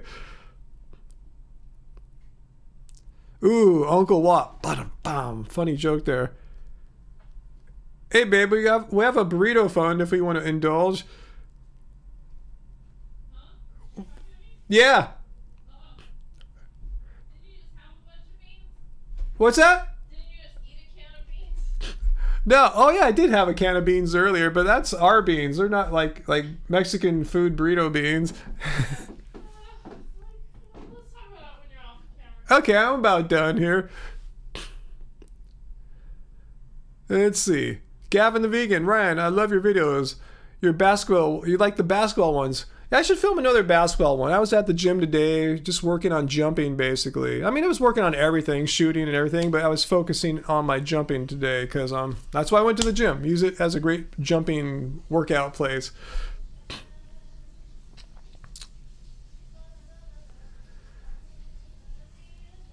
I think she's going to take a bath now. I think I heard her filling up a bath. Yeah, I love them beans. I could eat beans all the time, especially a day like today where I really worked out hard, you know, get some extra amino acids, you know. I'm sure it's not a bad thing. Let's see, any more questions before I wander off into this summer evening here, our first summer live stream of 2022. Let's see. Dusty Dud, you're not vegan? Just curious? Yeah, good start. Come here, ask questions anytime, Dusty Dud. You know, if you want to try to debunk veganism again next time, totally cool. If you just have just real questions, you know, about veganism, feel free to ask them as well. I don't know if I'm making dinner. Angie said we'll talk about it when I'm done with this live stream. What's that, Gavin? You tried to jump the other day, you fell and broke your rib bone. What? Are you serious? Your girlfriend blamed it on her dead sister. Whoa. I'm sorry to hear about all that, Gavin. That doesn't sound like a pleasant experience whatsoever.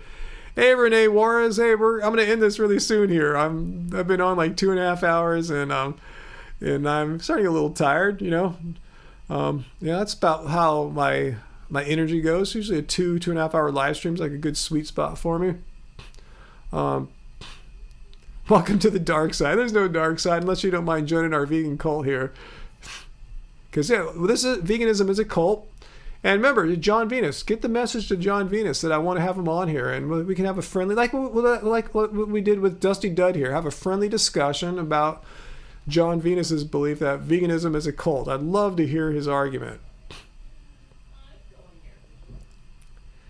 Will I react to guilt-free TV? What is that? I have no idea, Werner. Who is guilt-free TV? What did they say that would make me want to react? Just curious. Yeah, I'm always looking for new content to react to. If there's some kind of is it an anti-vegan video or something like that? This cult has vegan cookies. Yeah, that's what makes our cult a little special here, huh?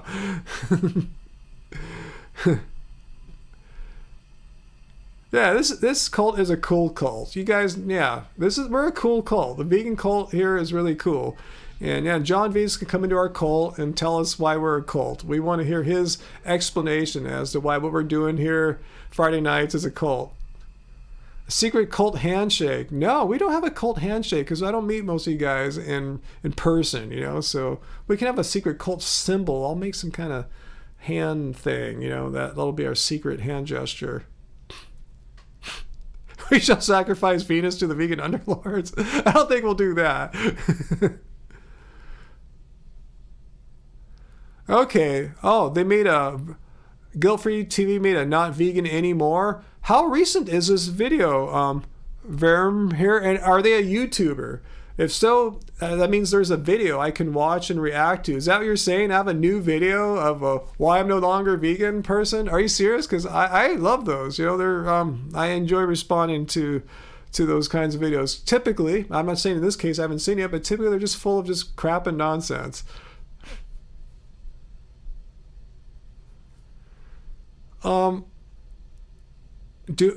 Do vegans disown people if they're not vegan anymore? No, not at all. The thing is, I get particularly upset if they throw veganism under the bus. They just start making crap up. Like, if they don't want to be vegan anymore, it's a free world. They can do as they want, I guess, but and I don't disown them, but I do get particularly pissed off if they start making up bullcrap lies. Like, oh, veganism wrecked my health.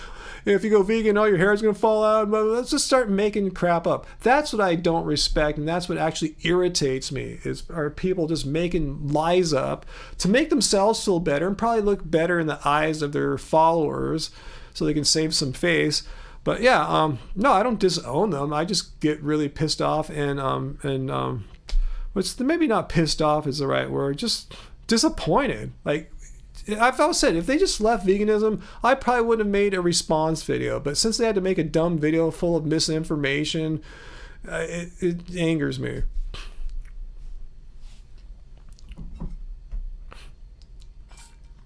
Good night, Twisted Yoga Girl.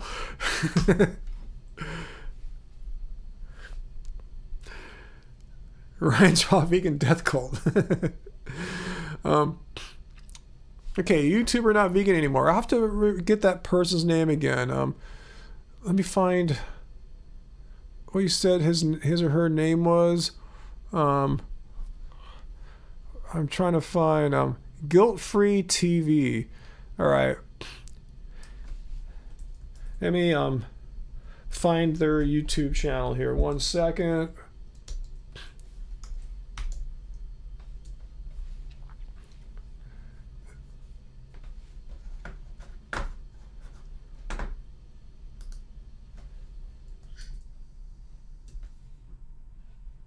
All right, I see it 2 weeks ago. All right, cool. Thank you. All right, so I got 2 videos to check out of no longer vegan. I'll see if any of them are worth responding to.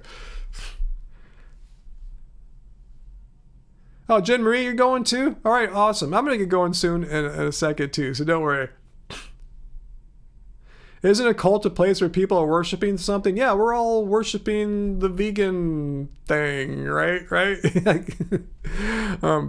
No, I think they think it's like some kind of mind control or something like that. I don't know. That's why I want to have John Venus explain this to us. How we are using mind control on people or something like that.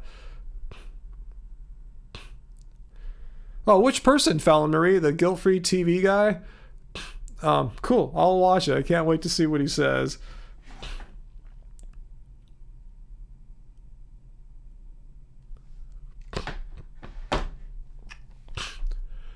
Am I under the weather? No, I just sometimes, air pollution or what have you. I don't know. I don't think I have any under the weather issues right now. A little tired, like I said. Had a pretty intense workout today at the gym. So just trying to recover and just chill out a little bit. And my voice is starting to, after 2.5 hours now of live streaming, my voice is thrashed. It's gone. Angie will notice when I get out there that I will be talking in a weird way for the rest of the evening. My voice needs to recover.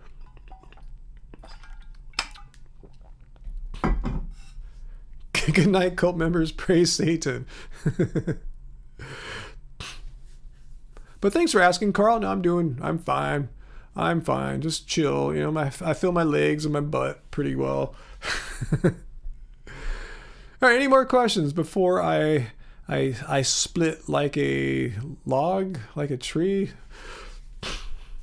Which is it that you split like on? Let's see. We're all saying goodnight to Werner, who gave me another video to respond to. I'm gonna be busy next week, man. I thought I responded to enough why I'm no longer vegans this week.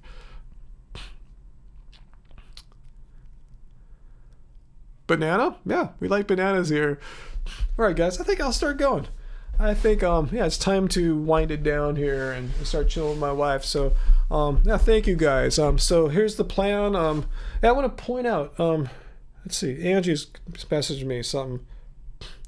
Ooh, we might get Chipotle on you guys. Yeah, I see we have enough here to go to Chipotle. And when we go to Chipotle, we don't get the fancy vegan meat things. We just get rice and beans, peasant food. Rest of total peasant food. But when you get the rice and beans, the guacamole is free. If you get like a vegan meat, the guacamole costs a few more bucks. So anyway, yeah, maybe we'll do that tonight. I also wanted to point out too, in case you came late, we have a sort of new t-shirt design. This brand new black, doesn't suck being vegan. I'm copying the URL to it right now. Angie just got that up on the new store today, so check that out. We just ordered me one, and you can get yourself one as well, because a few of you guys like the shirt but wanted a black one rather than being forced to wear like blue or white or something like that. So we got a black one too for you guys. I want to have the bold doesn't suck being vegan message on there. So I want to let you guys know about that. Yeah, another live stream next week on Friday. Invite all your anti-vegan friends and foes to come debunk veganism. And thanks to you guys, I not only have one but two videos to look at of people like leaving veganism or debunking veganism. So I'll have a look at them and see what they say. And who knows what's going to happen. Maybe I'll look at someone quitting vegan. Oh, okay, this person's cool. They didn't say anything bad. It'll be a boring video, but I'll check it out. Make like a tree and leave. That's it, Uncle Walt. Thank you. This is our cult uniform here. Doesn't like being vegan. We all need to wear our uniform to show that we are a vegan cult. So support the cult and get a t-shirt there. Oh, Angie pointed out that let's see, to our I want to think our two people, I forgot which two, joined the Happy Fam, our channel members tonight, and Angie said, yikes, let me quote her here. She has something here. New members. Okay, there's a new members only video getting edited for this weekend, so be on the lookout. Oh, I know what it is too. I know exactly. Yeah, it was a groovy vegan restaurant experience we had a couple days ago. So yeah, a new members only vid for a Happy Fam. So yeah, check that out. I think probably out. Yeah, she said this weekend. So there's a constant stream of content coming out from us guys. So. Oh, is the shipping too much, VLAM? Oh, I'm sorry to hear that. I think I'm not trying to raise the amount of stuff you buy, but I think it's more economical if you get more than one thing. Don't quote me on that. We're kind of new with this whole Teespring store, but shipping is just really expensive in general nowadays. Anyway, Angie said just added a new members new emojis for channel members this week, and a new besties video, which is like two people. I think it's Dr. Bear and Han Solo's cousin, the top tier. Just a we put out little extra little bits for them too. Anyway, guys, don't feel bad. We're still putting out all the content, for non-members as well. Don't worry, you're not missing out on anything. But yeah, just if you want that little extra interaction or little bits from us, that's what channel members are good for. And you get the cool icons, the cool emojis, and the cool badges next to your name. So anyway, this is a fun live stream. Thank you for your participation. Thank you, Uncle Walt, for holding it down, keeping the trolls in line. And we also had Peter and Tracy on for a while too, moderating. So yeah, it was fine. It was we did well tonight. We didn't have anyone really running amok and pooping on our live stream here. So thank you for being part of this great fun community that we've been developing for a while here. I really look forward to seeing you guys on Friday nights. I love Fridays. Typically I go to the gym, play basketball, and come chill out with you guys at night. What could be a better day? For me, that's a great day. Honestly, I'm not just saying that. So thank you so much, guys. And thanks for all your support. Just, you don't even have to leave donations. Just support just by watching and being this channel, being part of live streams, being part of our channel, watching our videos, commenting, participating. That's, that pleases us. Thank you so much, guys. All right, good night.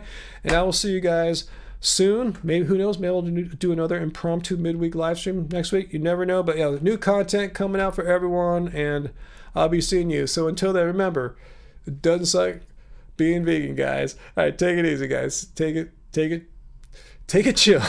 It's hard to do two things at once. Bye, guys.